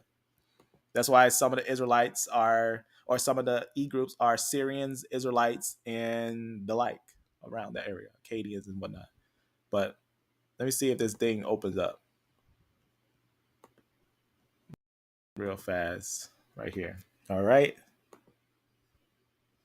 So a little bit, they just talk about some movements. Let me just go to, matter of fact, let me go to something here just to point it out. I'm just going to go to where we talk about that expansion. That information is kind of interesting. Let me just point to the earliest time frame just to make it simple. A little more over. All right. Probably should have went the other way, but this is all right. Let me just go over here. All right. Here it comes. As it's always important about double checking. This is going to be some information directly from the Bantu expansion, and you got to note the years, and that's going to give you a good understanding of when did these E groups come into the area and what happened in that area. Let me go to right here. Here's a clear understanding. Because the separation of the major waves around, you can see 3,000 years before present, so that's about 15 BC. So 1 1000 BC 500, so years before present, so 1500 years before present, so that's not that long ago, right? Because remember, Joseph was in Egypt. He would have been in the area of Africa. That would have gave enough room for if someone was being sold in that area. Remember, Egypt had connections with Nubia and lower areas of Ethiopia. So if they were selling Israel, because remember, they were putting the men in rivers. They were putting the children in the Nile River and selling them. They were in slavery and stuff like that. So they were going through it. So you could expect with Upper Africa being connected with Lower Africa, or Upper Egypt being connected with Lower Egypt, and it's obviously getting little understanding of the things and whatnot. Is getting a little information because they also talk about the movement of the languages and everything, and what, and basically makes a difference between the ones that were already there versus the ones that recently came there. And that's what I was talking about when I was talking about the replacement of the individuals there and who came down there and what happened with the ones when they came down there. So what time frame did the Bantu expansion happen? If you look at the papers of the Bantu expansion, it'll tell you it's the Iron Age. It'll tell you the Iron Age, how many times have Israelites fled into Egypt throughout the Iron Age? There's plenty of times, dozens of times. That's the Iron Age. That's not that long ago. Because before the Iron Age, obviously you're gonna have your Bronze Age, your Neolithic, your Mesolithic, Paleolithic, all that stuff, right? So this one, the reason why I'm going to point that out is because it talks about that too, about the mtDNA and the yDNA, and it talks about basically what happened was they know that the people who they call Bantu, they basically mixed with some females down there, some different females that came down as well. So different females that also came down, they also mixed with those ones. So in their way of making their way down, they know that they started to mix with certain lineages. And a lot of people call that a topony, right? It's basically meaning that a group that moved into an area or went to an area and had some type of marital practice things that they were doing. So that's just something that's important to understand. But getting back to this, so he's connecting these ones and these ones to show that that's actually where they're moving. So that's very important. It's very important. So it's getting us a good understanding because he will obviously looking a little more into E1B1B. He hasn't looked enough into E1B1A. He looked a lot into E1B1B, and he concludes after you look into it deep enough, he says right here, the recent expansion and migration of E1B1B appears to have began on the Iberian Peninsula. But then he'll conclude that some of them will be in Africa. But you got to look at fossils to start to get understanding right here. So you can see this little area here. Also, there's another area over here, Punt. So that's something to look into, Punt's movements. So you can see right here, where's the fossil of E1B1? Only here. That's where the fossil is for E1B1. Not here, because we don't have a fossil of E1B1 here. We have a fossil of E1B1 here. That's important. And then that fossil obviously moves and they go into these areas and whatnot through time. Right? So very, very important. He talks about, the other lineages and stuff like that. You gotta look at these things very carefully and closely to look at them. But let me go to this one of the root. This one you can see here. This one, I don't even know what to tell you about this. Let me just show something real fast. I was reading this and he just had me so confused on one thing. Let me just show what I mean here. Remember I talked about that E1A and E2. You got to look at the fossils. Some of them are in Pakistan and India, the ancient oldest ones. But let me just point something out. I don't know what's going on here. So what's interesting is now you can see here, he puts about 2400 BC for the split of A and B groups. So 2400 BC, we got to get an understanding here. What time frame is this time frame, right? This is going to be a time frame a little, what's the word I'm looking for? A little after the flood, right? So he's saying that this split right here of A and B was about a little bit after the flood. And then later on, you're going to get a split of these ones of A and E1B1B and E1B1A. Later on, he says this was about 700 BC, which I don't agree at all. I think it's way too early. Even if we was to try to squish it down to the biblical time frame, right? So you're talking those Mesolithic and Paleolithic Natufians squished down to the biblical time frame. I don't think that will be where that mutation comes into picture. So, but let me just keep going down a little bit. You can see right here. I don't know if he's going to talk about it here, but you can see where he talks about in Africa, the earliest lineages in Africa. You can see even on his little map.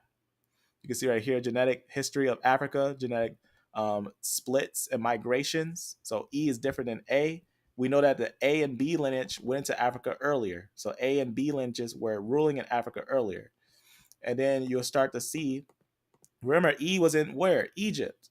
E was in the area of Egypt because that's where they developed, because that's where they were in that time. That's very important. And then they were called out. But also, you got to know that, there was rebellious Israelites in that time and rebellious individuals that, they went to the wilderness and some went back into Africa. Some went different ways. And there was also laws that said some will be banished. Some will be banished. They broke certain laws and things like that. But we know that this E group that he says right here, remember, he says this is where E1B1A and E1B1B split. Now, pay attention when I say this. I'm going to say this so that it's understood. We know without a doubt, right, that this is true, that this E group dominated this area after the E1B, the E1B1B groups. But you see that E1A, I don't know why he puts E1A down there so early and E2 down there so early. It's obvious he never seen the fossils of E1A and E2 and stuff like that, because they do have fossils outside of Africa as well, which, just to show a little bit of that, I'll just go to something here and just show that E1A and go to next one here. Just to show those fossils, because I think fossils kind of give you a good understanding of these things. Matter of fact, I'll just scroll. I'm pretty sure I can find it. Point it out real fast on here. And I think it depends on what paper is. I think this is not the paper I want. Let me close that and grab the actual paper from here, which I think it was on this. All right, so let me just open this thing up and just kind of point that out. E1A and E2, they're harder to find, but they do have plenty of fossils outside of Africa at early stages. So that's something also important to note. But let me put it down. And then we'll get back to the breaking down of the conclusion on there. I'll find it on here. Let me see. Oh, not this page. It's right here. Let me see. No, not this one.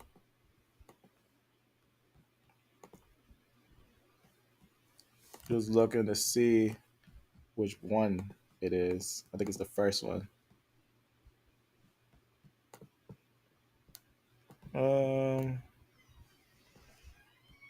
Make this wider so I can see it. Okay, it's this one. My bad. All right. Let me type that down. All right, so right here, here's one. So this is going to be an E1A. And if we go over, we can see where it's at. We can see it in South Asia, Pakistan. We got plenty of other E1As I can point out. Going over here in this area. And you can see right here. So that's about 3,000 years ago. So 11 BC, so 3,000 years ago. That's a good portion to get us understanding on how far ago the E1As was outside of Africa. That's just one. I could pull up some other ones and whatnot, but here's another one. Well, back up there. No. There's a few. I'm gonna leave it like that. Maybe we'll do another live and just talk about all the fossils of E's outside Africa, because it's really interesting, and it gives a big understanding to why that E1B1B is Arabian and it's Shemitic and it's actually important lineage. So note here that the A and B lineages are going to be there. We can also point out some E2s that's outside of Africa too, to point that out. But notice that E1B1A and E1B1B are going to split. And we can note this with different information. Like, if we look up information on the E group and the A group, it'll tell you a very important thing that happened right here. It'll tell you right here, it'll let you know that what happened in Africa, there was a replacement that happened. It says, according to Woods, such relevantly recent population movements from West Africa changed the pre-existing population-wide chromosomal diversity in Central and Southern and Southeastern Africa, replacing the previous haplogroups in these areas with the now dominant E1B1A lineages. But the first lineages were A and B lineages of the Koshin and the Mbuti. But the people, the Bantu people, they come in a little later and start to replace these lineages. So they break, and then they go into these areas about the Iron Age, and they take these areas from a lot of these people in these areas. And that's why you'll start to see E1B1B settled in these areas and E1B1A in these areas about later on BC time, just to get a little understanding of that. So you can see that's going to be something that's important, that they come from this area and they work their way down and replace these individuals. They start to replace these individuals. But remember, E1B1A, before it was over here with E1B1B. It moved basically in the same places E1B1B moved in. That's important with fossils, to note with fossils. So it just shows how it increases. And here's information for the Bantu expansion. So you can see right here, in these areas, how they moved. The Bantu expansion is actually fairly recent. The Bantu expansion, because what you're seeing here is the same design of what the Bantu expansion shows. Just to show that. Because what happened was the E groups increased. It was like a little bit in one, and all of a sudden they replaced the A and B, the original African lineages. They started to replace them. Let me just show that right underneath here. Right here. So you can see right here is basically, you see these arrows and stuff. It's basically saying that, let me make sure that doesn't do that, whatever it's doing there. Let me just click this and show that. Basically what it's showing is that on his design, that's why you got to look at these stuff carefully, because even if we go to Native Americans, C and Q groups were fairly recent, right? It came to the 80s. So maybe if we look closely at the Bantu expansion information, it wouldn't actually be in the BC time frame, but in the AD time frame. So this is actually recent. What he's actually showing there is how the Bantus took over these areas right here. So that the E1B1A groups end up moving in and conquering these areas over here. They start taking these areas. And that's what he's showing here, is that this E group later on, even though the E1B1A is over here as well, but the E group that was over here end up expanding and taking this area from these ones. And that's what the information shows when we see the information of the A groups and on E1B1, on EV38, because EV38 is a split from E1B1B. I mean, it's brother with E1B1B. That makes your other lineages. It says the same thing. According to these studies that were done, multiple different studies, they found out that basically the E1B1A group had replacing the previous haplogroup frequencies in these areas with the now dominant E1B1A lineages. Traces of earlier inhabitants, however, the earliest inhabitants of Africa, can be observed today in these regions in the presence of Y DNA haplogroups of A1A, A1B, A2, A3, and BM60, which are not in the E groups. So that's very important. It lets you know the E groups were not the original inhabitants of Africa, but they were replaced by another inhabitants of Africa. That's important to understand. But notice the whole time, notice if we go back, the whole time he puts the E group right here, that they weren't dominant in these areas because they're not found in those areas before they split. We don't find E1B1 conquering those areas. We don't have fossils of E1B1 down there. We have E1B1 end up splitting, and all of a sudden E1B1A popping over here, conquering these areas, and E1B1B conquering these areas. That's what we start to see, is the E group start conquering Arabia and Africa. That's what you're actually seeing, is that the E groups start taking it from the A and B groups and other groups. And that's what happened here. So that this lineage, this movement is the Bantu movement, is the Bantu expansion movement. That's what that is. That means it's fairly recent, right?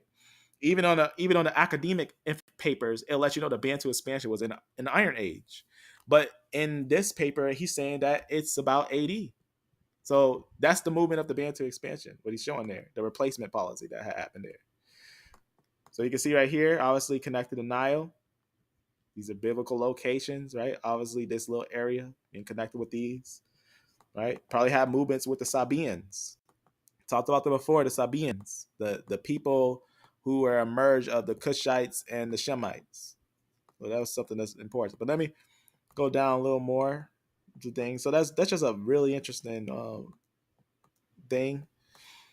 He didn't really have much information, but I thought he would like show the mono-phyletic groups, but he's not really showing that here. But he goes over some things, but not that much. I'm going to just go down to where he puts the groups together again and everything. Remember I talked about that? There's that G and everything. I and J were one, right? But iJK were one. So iJK were one. iJK. But let me just go down. Do I recommend buying this book? It gives some insight to some things.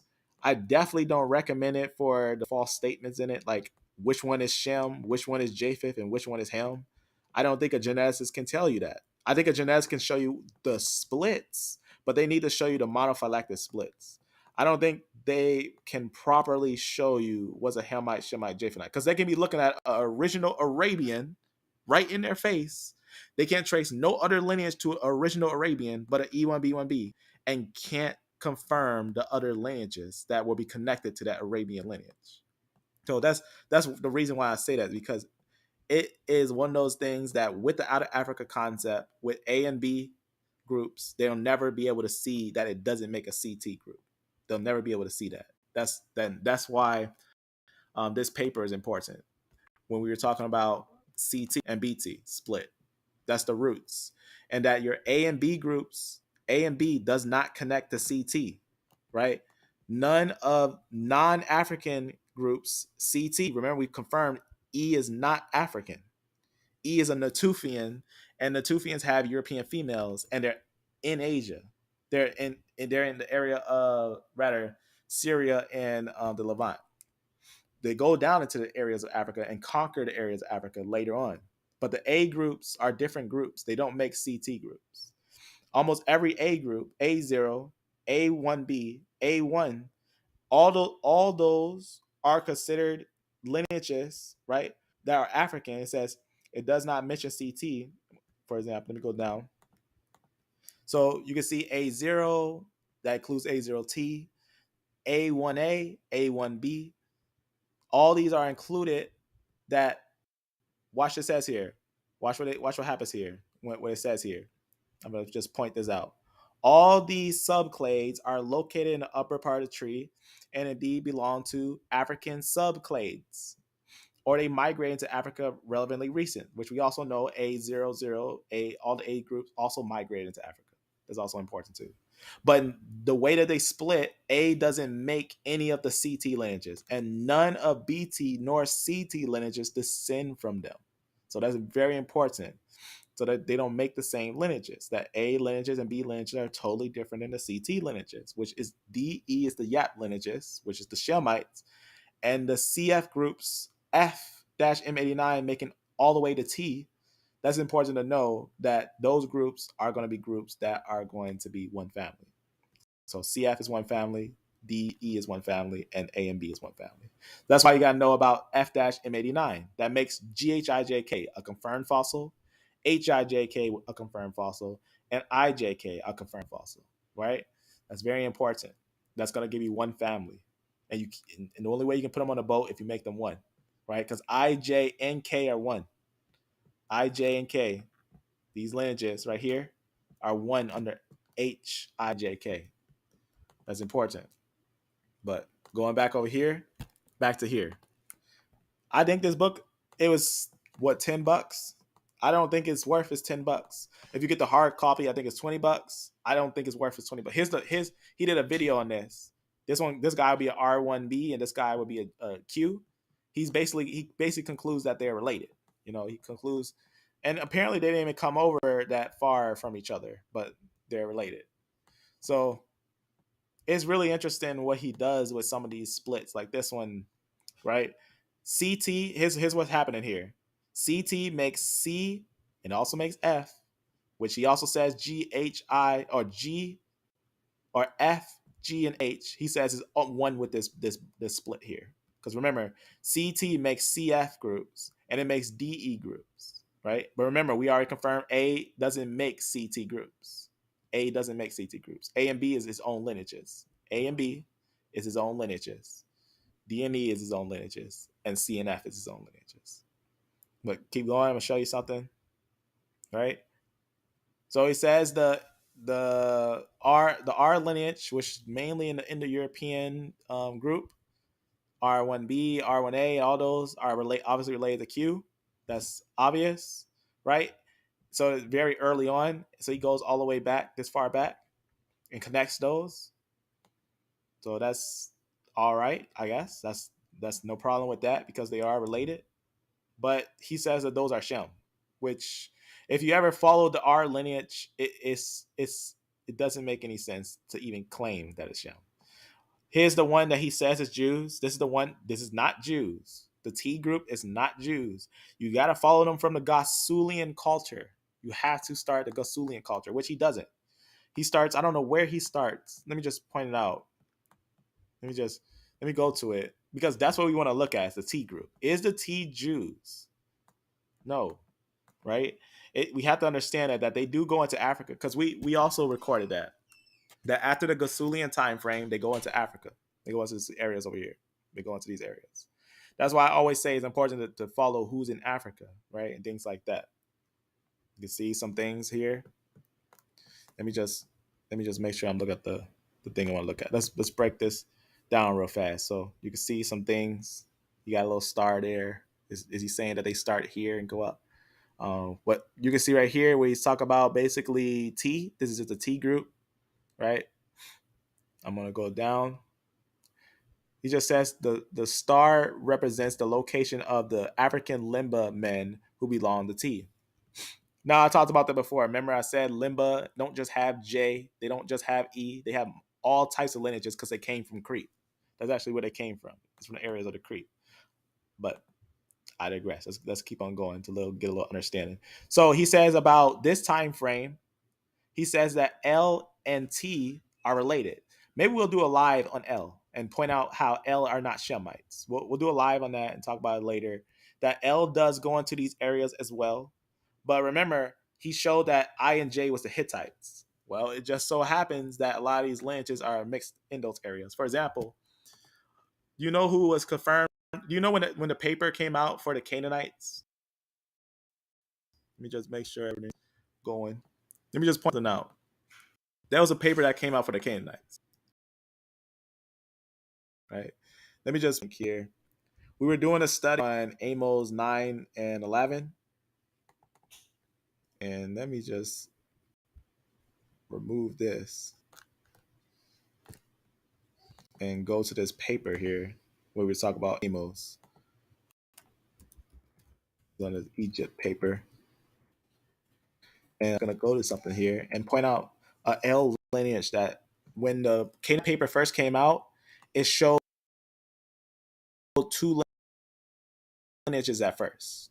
Let me show what those two.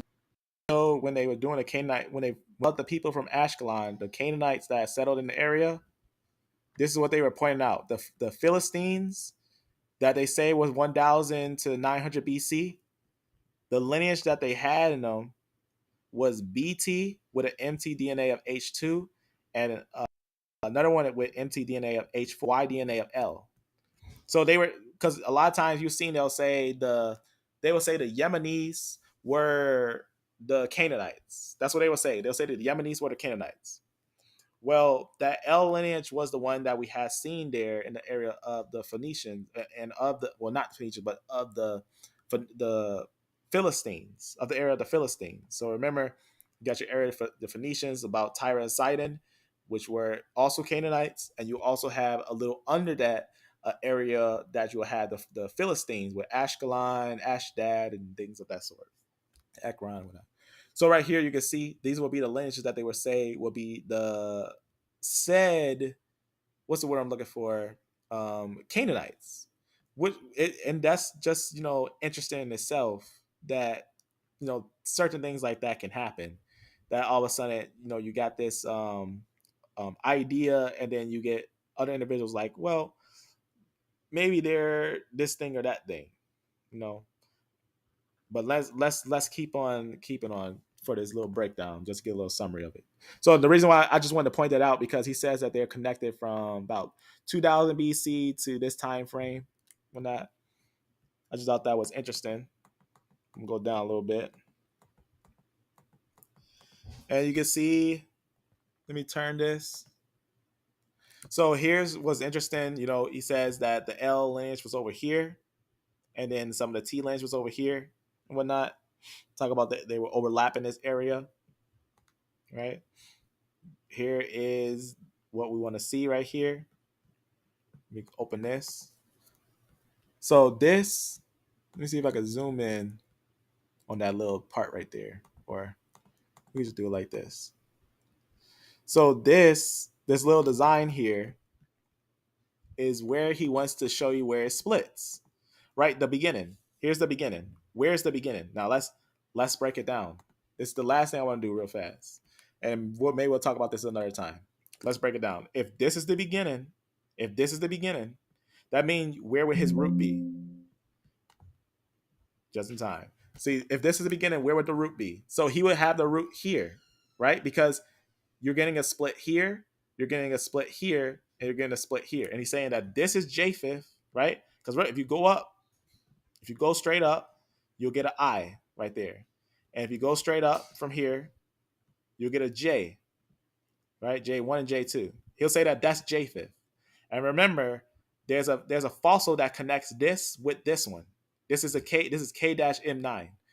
What do you get from K-M9? Obviously your T and L's, which right here you can see your T and your L's. And you can obviously get your lineages that come from your K-M9, such as your R's and O's and M's and K's, S, Q's, P's as well, which he doesn't have on here, I think. I don't know if he talks about P. No, he doesn't got P on here. This is actually P. P will be this lineage right here that makes your R and your Q lineages. That will be P right there. So P or right here, better yet, because P will actually make all these lineages. So P will be the one that makes those. This right here, so they're connected. This is actually K. So apparently this is the beginning.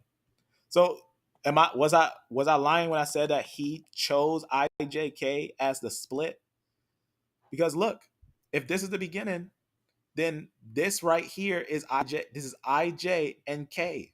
That's what that is, IJ and K. And he says iJK makes from there somehow we're supposed to have Noah over here.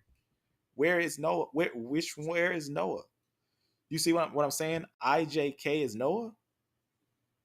Because from there you will get HiJK. Because right here, you can go up. That'll be H. So right there, that node right there will be HiJK. Then you will get GHiJK. So you can see right there your G. So GHiJK, and then F-M89. F-M89, that makes all these lineages. F-M89. And then you'll get C in somehow, some way with this little thing right here, which there's no lineage before this lineage that shows any of this. That it doesn't show that, it never shows that the same lineage that makes C also makes B and A and connects them in that way. You see what I'm saying here? I'm saying that from watch me while I break it down. From iJK, GHiJK, HiJK, right? F-M89, and then somehow, some way you get A and B lineages. You see what I'm saying here? You see what I'm saying? And we know that A and B are their own lineages. But yet he connects it with this C lineage right here, which they don't make. So just understand what I'm saying here. What I'm saying here is that if you understand that this is the beginning, you got to understand what this is and what this is to understand that iJK is where he's splitting at, and that makes no sense. That iJK is not Noah, because iJK doesn't make any of these lineages. iJK doesn't make H or G or F or any of these lineages. So where's the split? What lineage is the split? And if we say we don't have the split, then how can we have an iJK that connects these two lineages together? So that's my conclusion here, is that we'll break this down a little more, and that's why we're showing this, because he went over this before. Here is, he doesn't ever go over Gomer. He never goes over Gomer, but we have fossils of lineages who are Gomer, who are our lineages. Gomer is our lineage. Gomer is our lineage because he connects to the Scythians. Gomer historically connects to the Scythians, and we can follow them all the way to London, which has high R lineages. But that is a given, you know. So you can see right here, just gonna show these last pieces of the splits and everything, right? Remember, he said that this was the beginning, right? And then this is I, J, and K. So this split here is I, J, and K, because it gets your K right here, that little area there, or else you're counting steps. Right there is I, J, or rather K-M9. Right here is I, J, and K, because that's where I, J breaks from. I, J, K.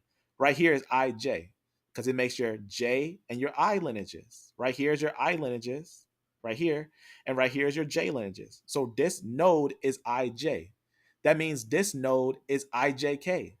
IJK makes K-M9, which this node is K-M9, which K-M9 makes T and L. See how it makes sense? It makes perfect sense. From K-M9 comes T and L, and also comes the Isham lineages, which is these ones that come from Isham.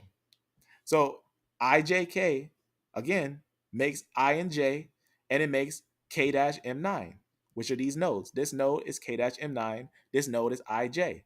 This node would be iJK. Going back over will give you GHiJK, or rather going back over from iJK will give you HiJK, then GHiJK, then HiJK, or let me say it right. From iJK comes HiJK to GHiJK to F-M89. F-M89, that split makes all these lineages. It actually makes all those lineages, F-M89. But then you'll see that from CF, so C and F, so C lineage right here, this will be the C lineage, and F, so C and F, which are actually, we got a fossil. I don't think I showed that. One. I'll just end it with this one. There's a fossil for CF. We did have a fossil for CF. So CF is a paper. There's a paper that talks about how they found CF, and they also found the earliest E lineage in Saudi Arabia, and they found out that the CF lineage was actually a lineage that was over here outside Africa, obviously in the areas of Spain. I don't know why Just put it down.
All right, all right, all right. Let's wrap this up, and maybe we'll come back to this piece of information, as I think it's interesting. I think it's very interesting to go over these things. So again, let's look closer at what we're saying here.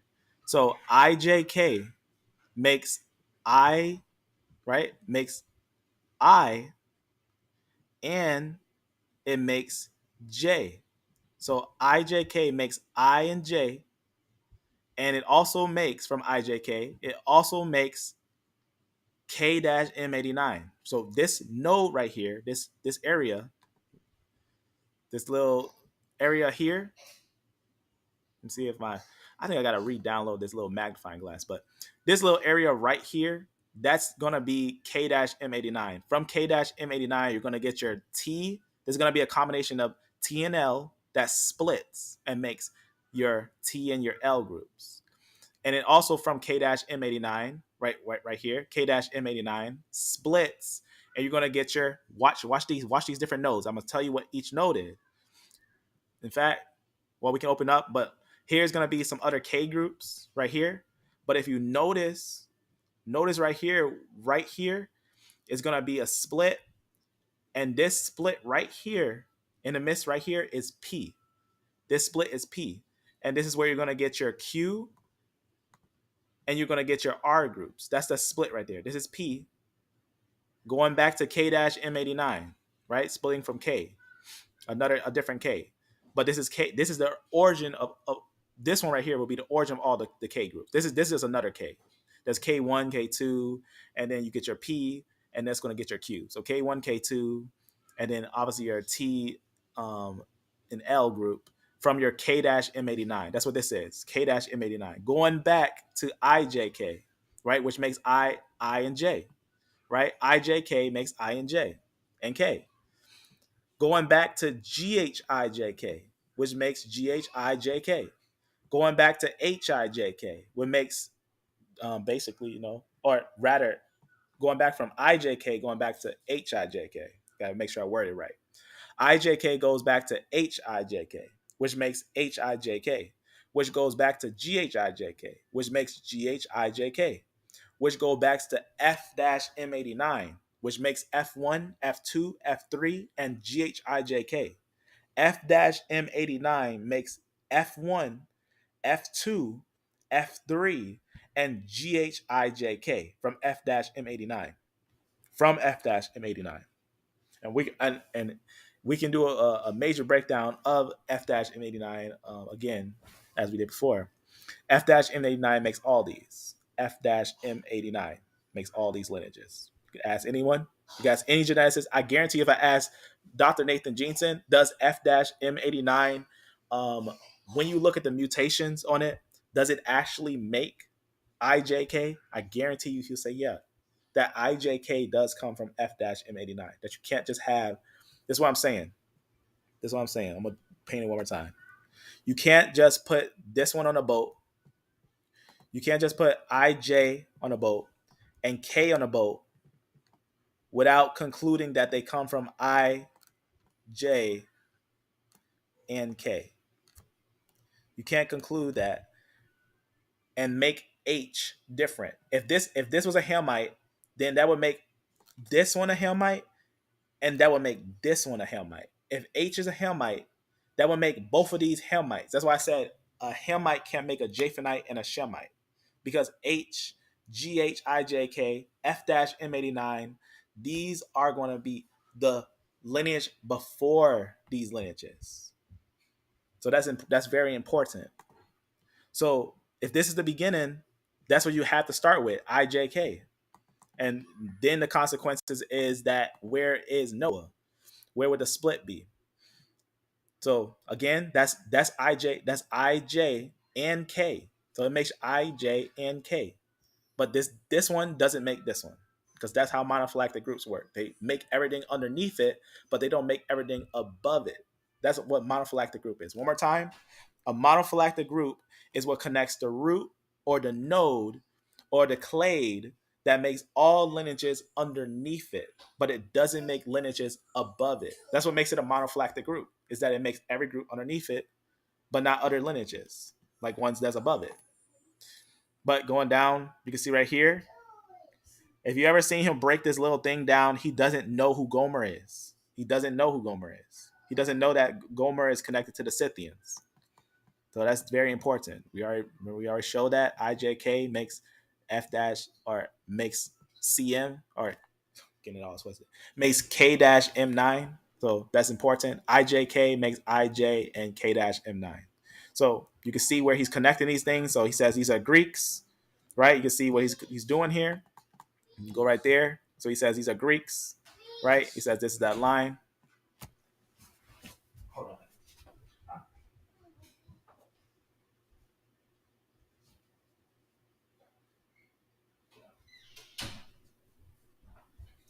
All right, I'll wrap this up because they're trying to leave somewhere. But that's why I bought this. I bought this so that we can review it, and I'm gonna show you that I already went over this mutation rate.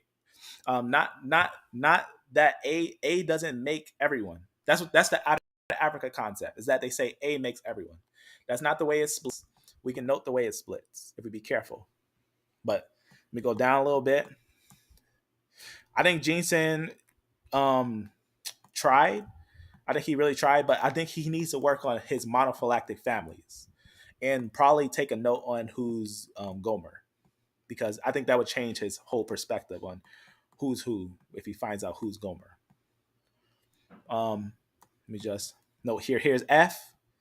You can see right there, F-M89. But where does, and notice he doesn't even have the, I don't know why he puts it like this. F actually starts here and goes and spreads across here to here. We know this because I already did a live on it. But let me just show that real fast on here. Right here. So the oldest fossils of F, they are found. There's some fossils. So obviously, the fossils are going to give the story to what's going on here, right? You don't want to just look at the mutation rate. You want to look at the fossils. Where are the fossils found, right? What's the culture they're found with? What's going on with the culture? That's going to give us a better understanding on what's going on. All right, I'm gonna let this start up. All right, this note now open. We don't need that. We'll go over this another time. So F spreads over here. I got a video called F dash or F group F-M89 whatnot. Let me just go down and rotate this.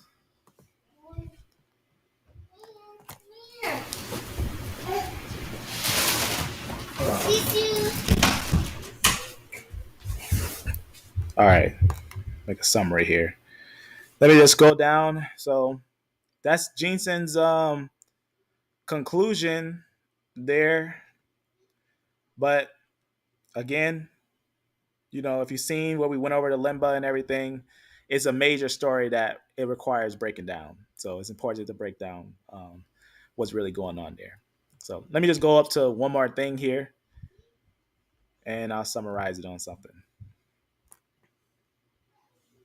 Just let this thing load up real fast.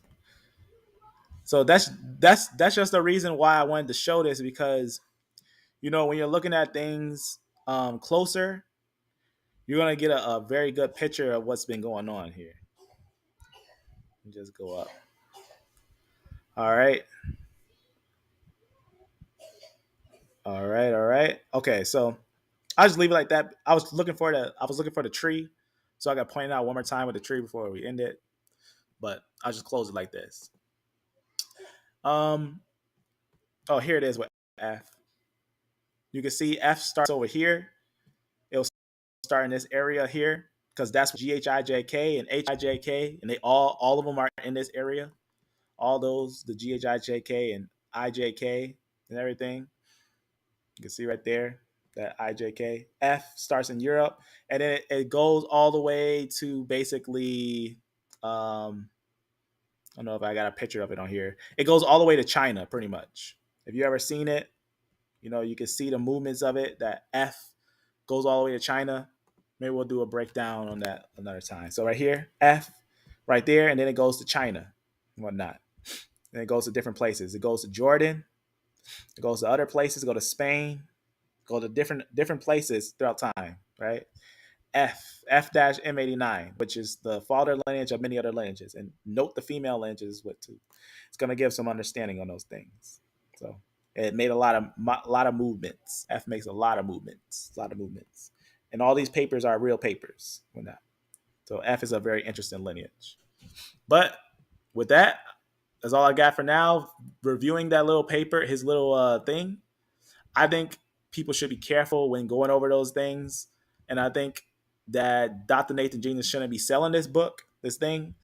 I think he should probably look more into what he's bringing out. So there's a show. We did end up buying it and whatnot. It's something that, just to be fair and look at it. So with that, I'm going to leave it like that. Remember, haplogroups F through R, which include T, represent Europeoids or Caucasoids who arose about, they say, 50,000 years before present. But obviously crunching it down to the biblical time frame, just saying that pretty much they root together at F, saying that humans who are under F are one lineage, one family. But D and E are a different lineage that's split in the Middle East. The Middle Eastern haplogroups D and E split about 42,000 years ago. So that's also important to understand in itself, right? The ages, whatnot, which one's older and whatnot. But obviously, getting an understanding of how the biblical narrative is the law, right? Very important. Very, very, very, very, very important. So, and we went over this. We went over this before, how the BT groups or the CT groups don't come from A groups. As it says right here, haplogroup R1A and haplogroup R1B, right? It says arose in Central Asia. It says both are younger than haplogroup A, but they are not descended from haplogroup A. R is not a descendant of haplogroup A. We talked about this. The out of Africa concept is false, right? The A groups do not connect the way that people think they connect, but is a different lineage. That means if A doesn't make R, then R is a different family than A. That is obvious, right?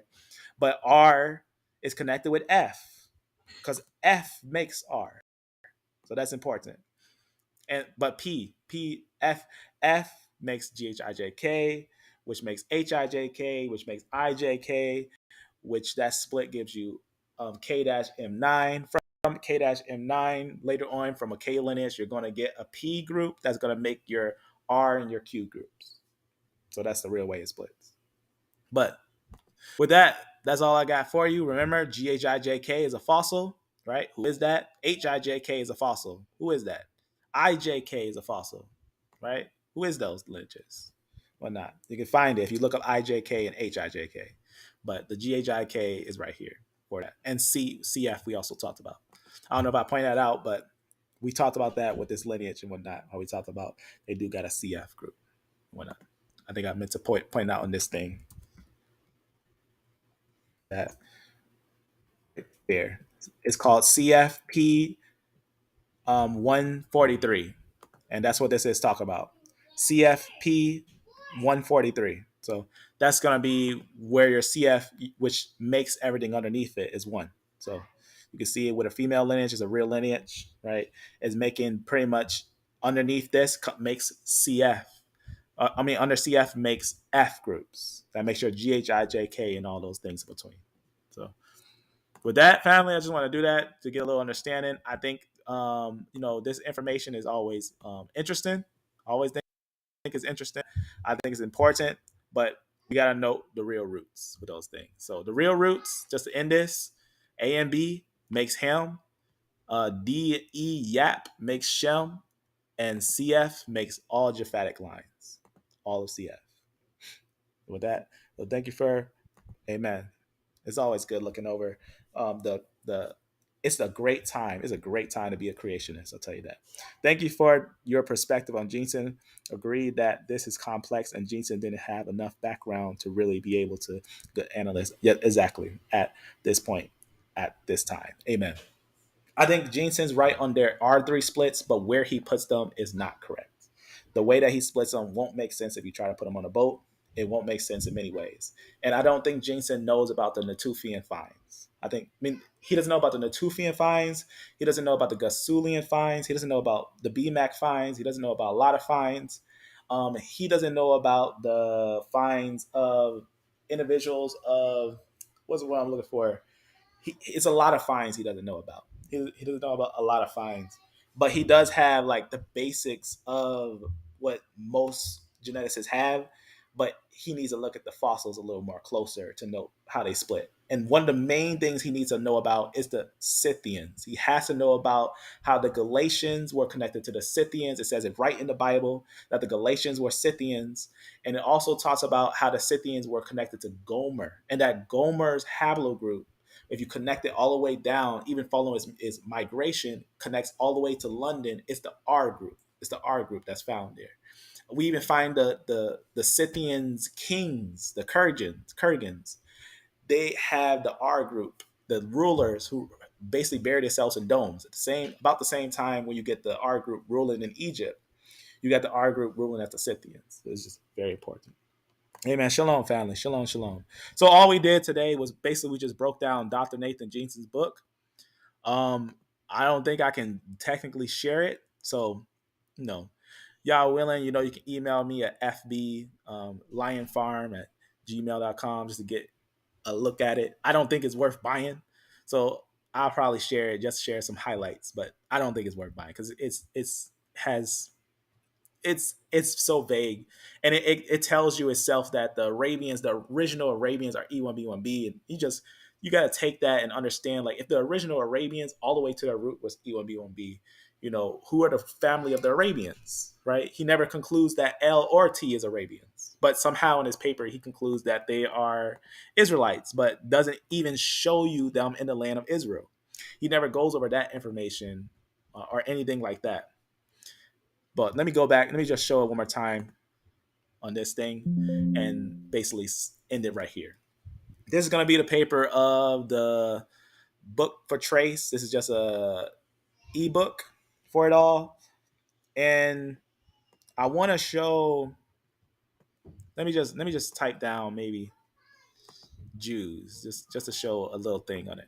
This is why we're going over it, because the conclusion is that the Jews are T. I don't know why it's like this, but I'll go over it another time, another day. I'll go back over it, as I think it's interesting.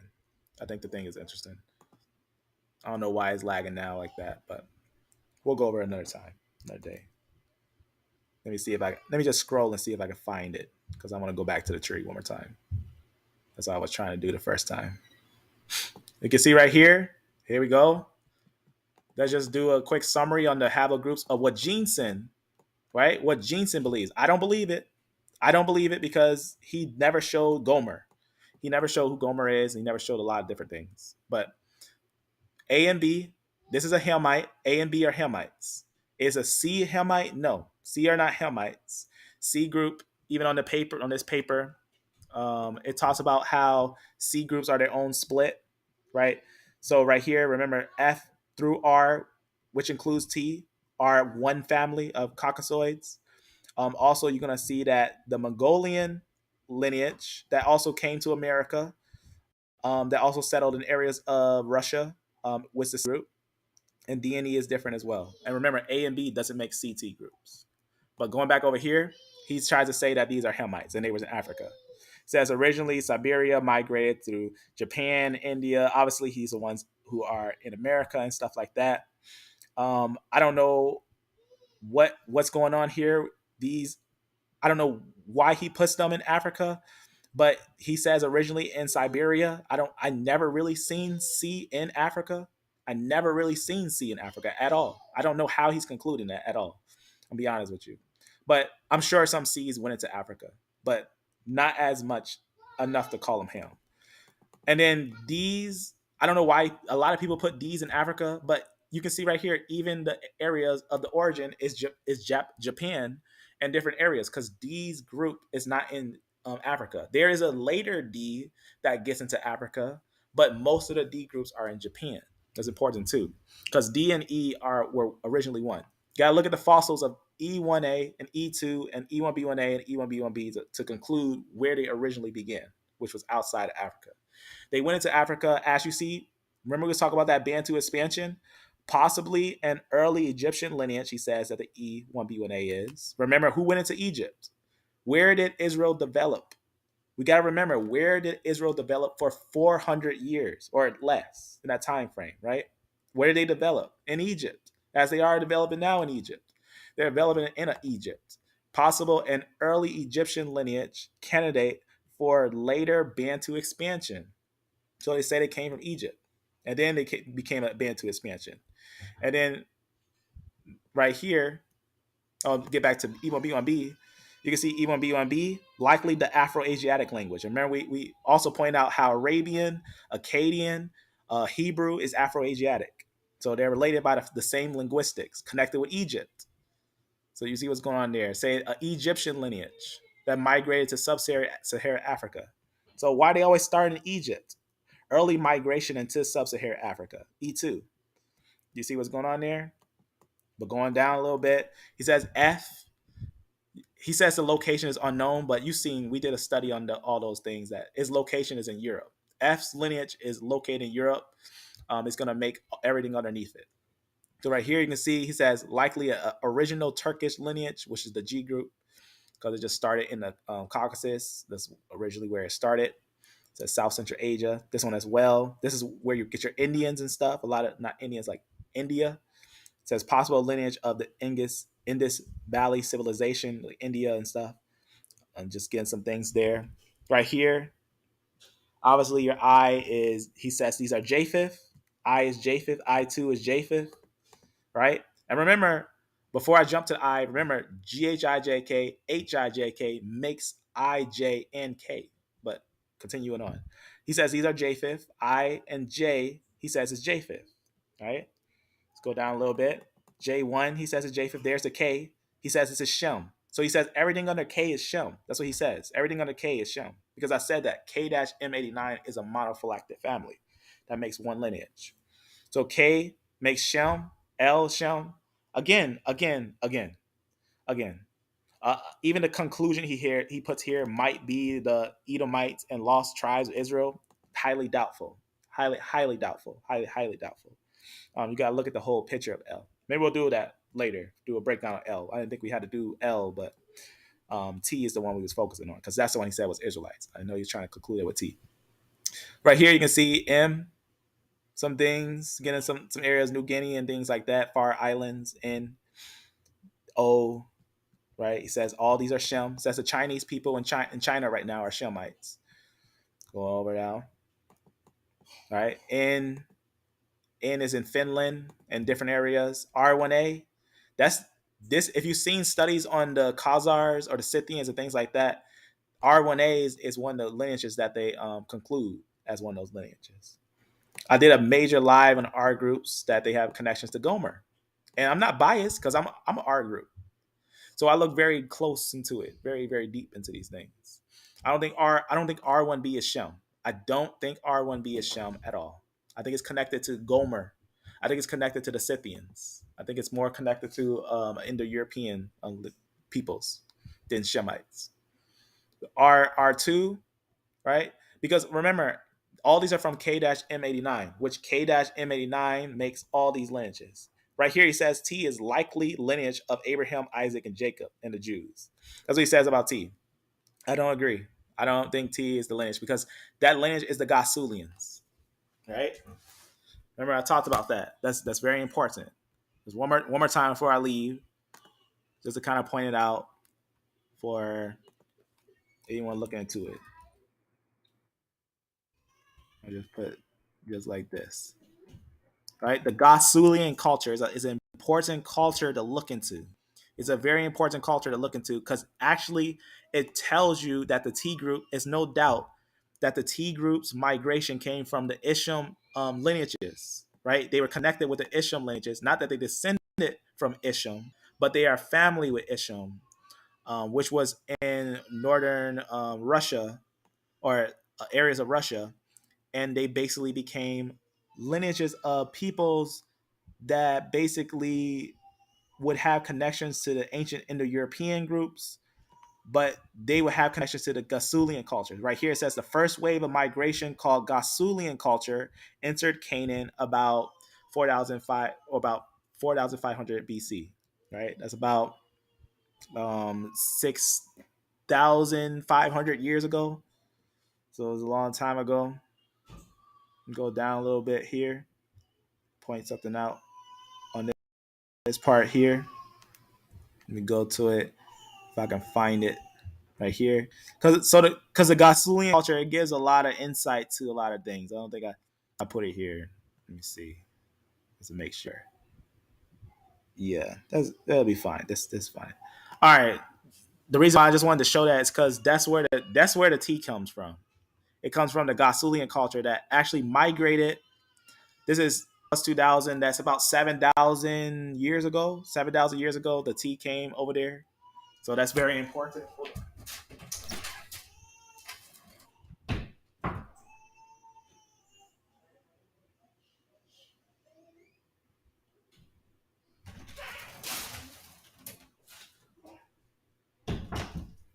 All right.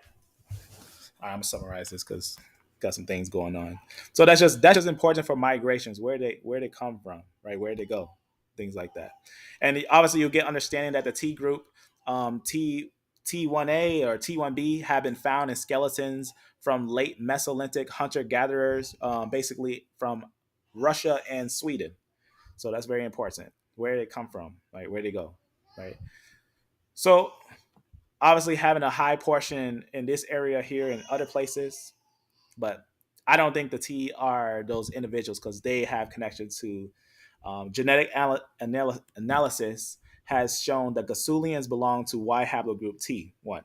So they come to the Levant early and then they leave the Levant, but they become some of the lineages that become like Canaanites and stuff like that. But you got to remember, they also are mixed in with that E group, other groups. You got to look at those groups carefully and whatnot. They're not Israelites. They're not Israelites. One is too early.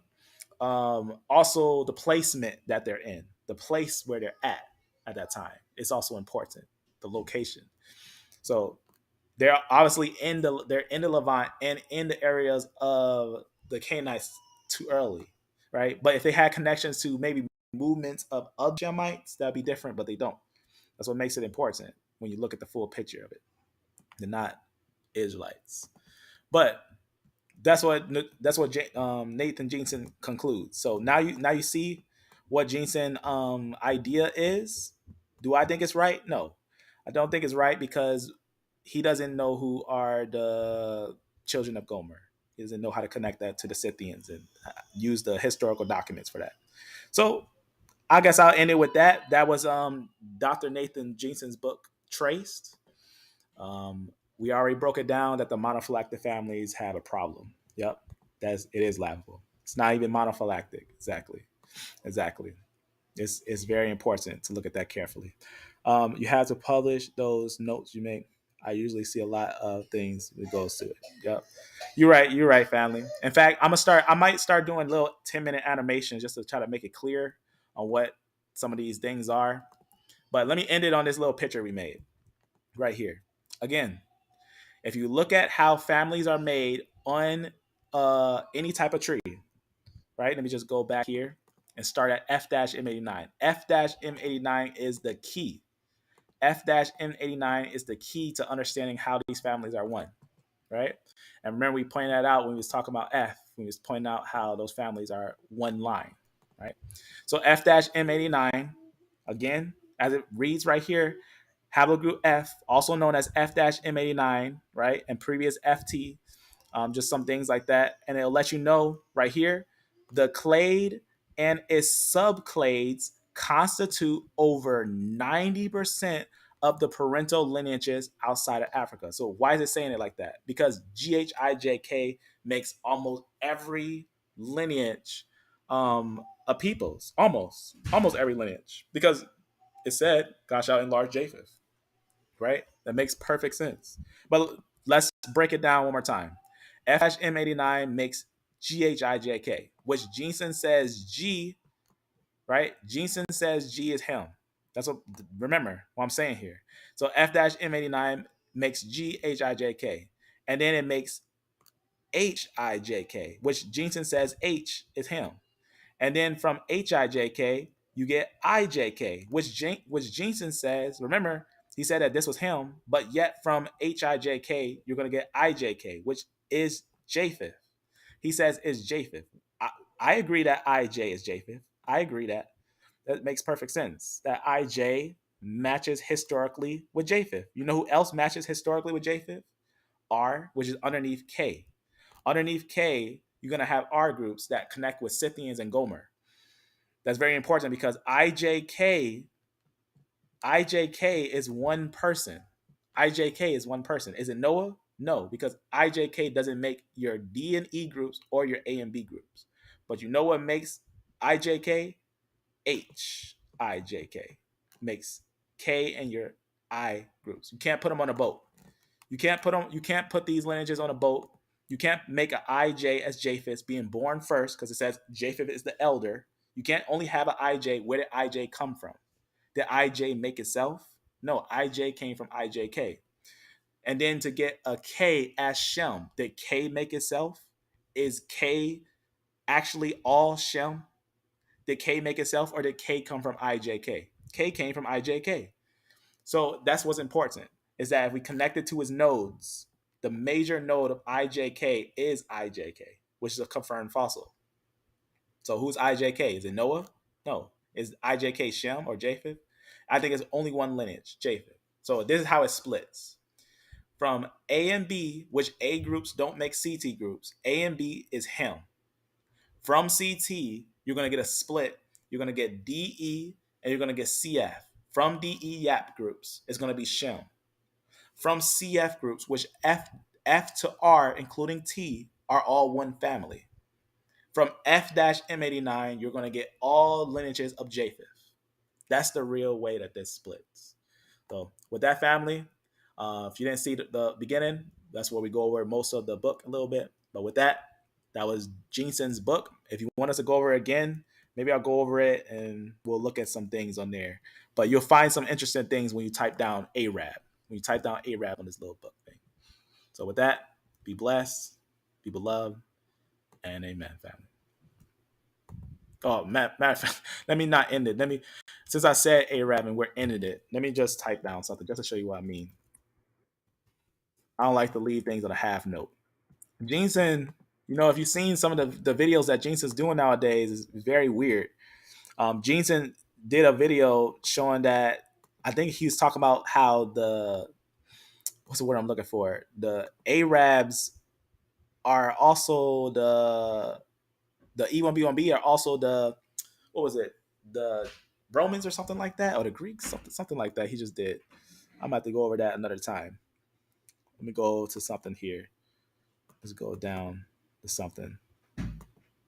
Because J and E, he goes over it too, how J and E are the biggest groups to note, because J, if you find out who J and E, you'll find out basically who most of these groups are. Is that the J and E group, the J group, if he calls Japheth, and we did find it as Japheth, and we found out that the E group are the Arabians, then you find out some interesting stuff.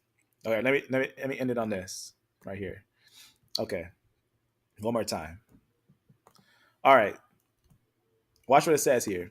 Does it get a quick understanding on E1B1B? Right? Watch what it says.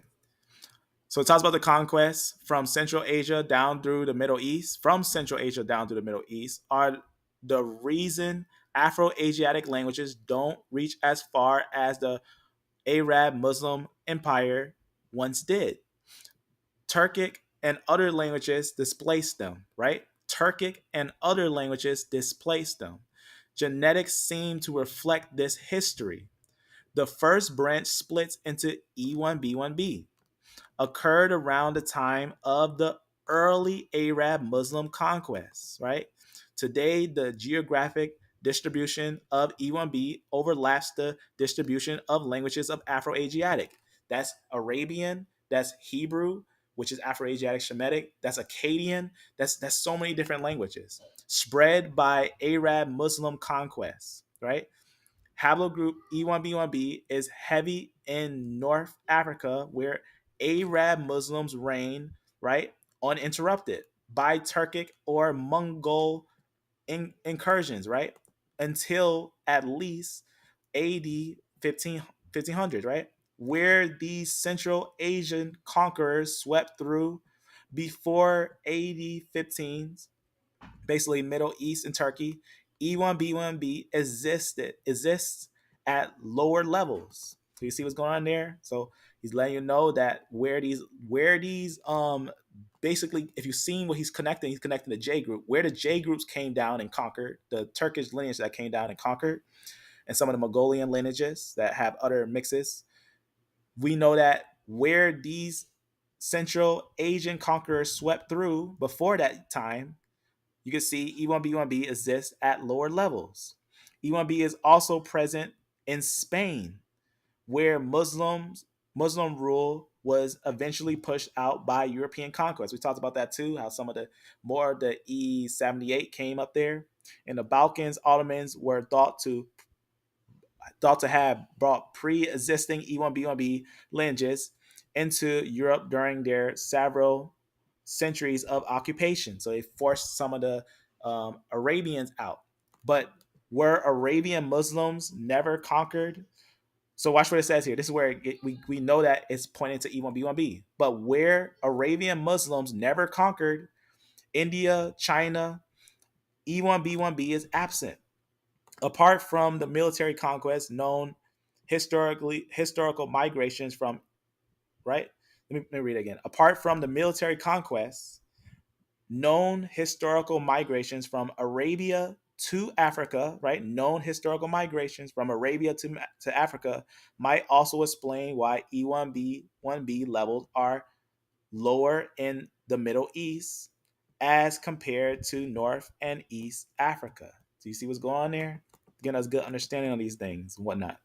And then that's when you get the understanding of connecting E1B1B with E1B1A and the actual conquests of Africa. Because remember, Jensen even showed us in one of his reviews that those C and Q groups ruled in America doesn't mean they began in America. Though the E group now rules in Africa doesn't mean it began in Africa, because that's also what his book goes over. His book goes over how the E group actually conquered the areas of Africa. But with that, that's all I got for you, family. Be blessed, be beloved, and amen.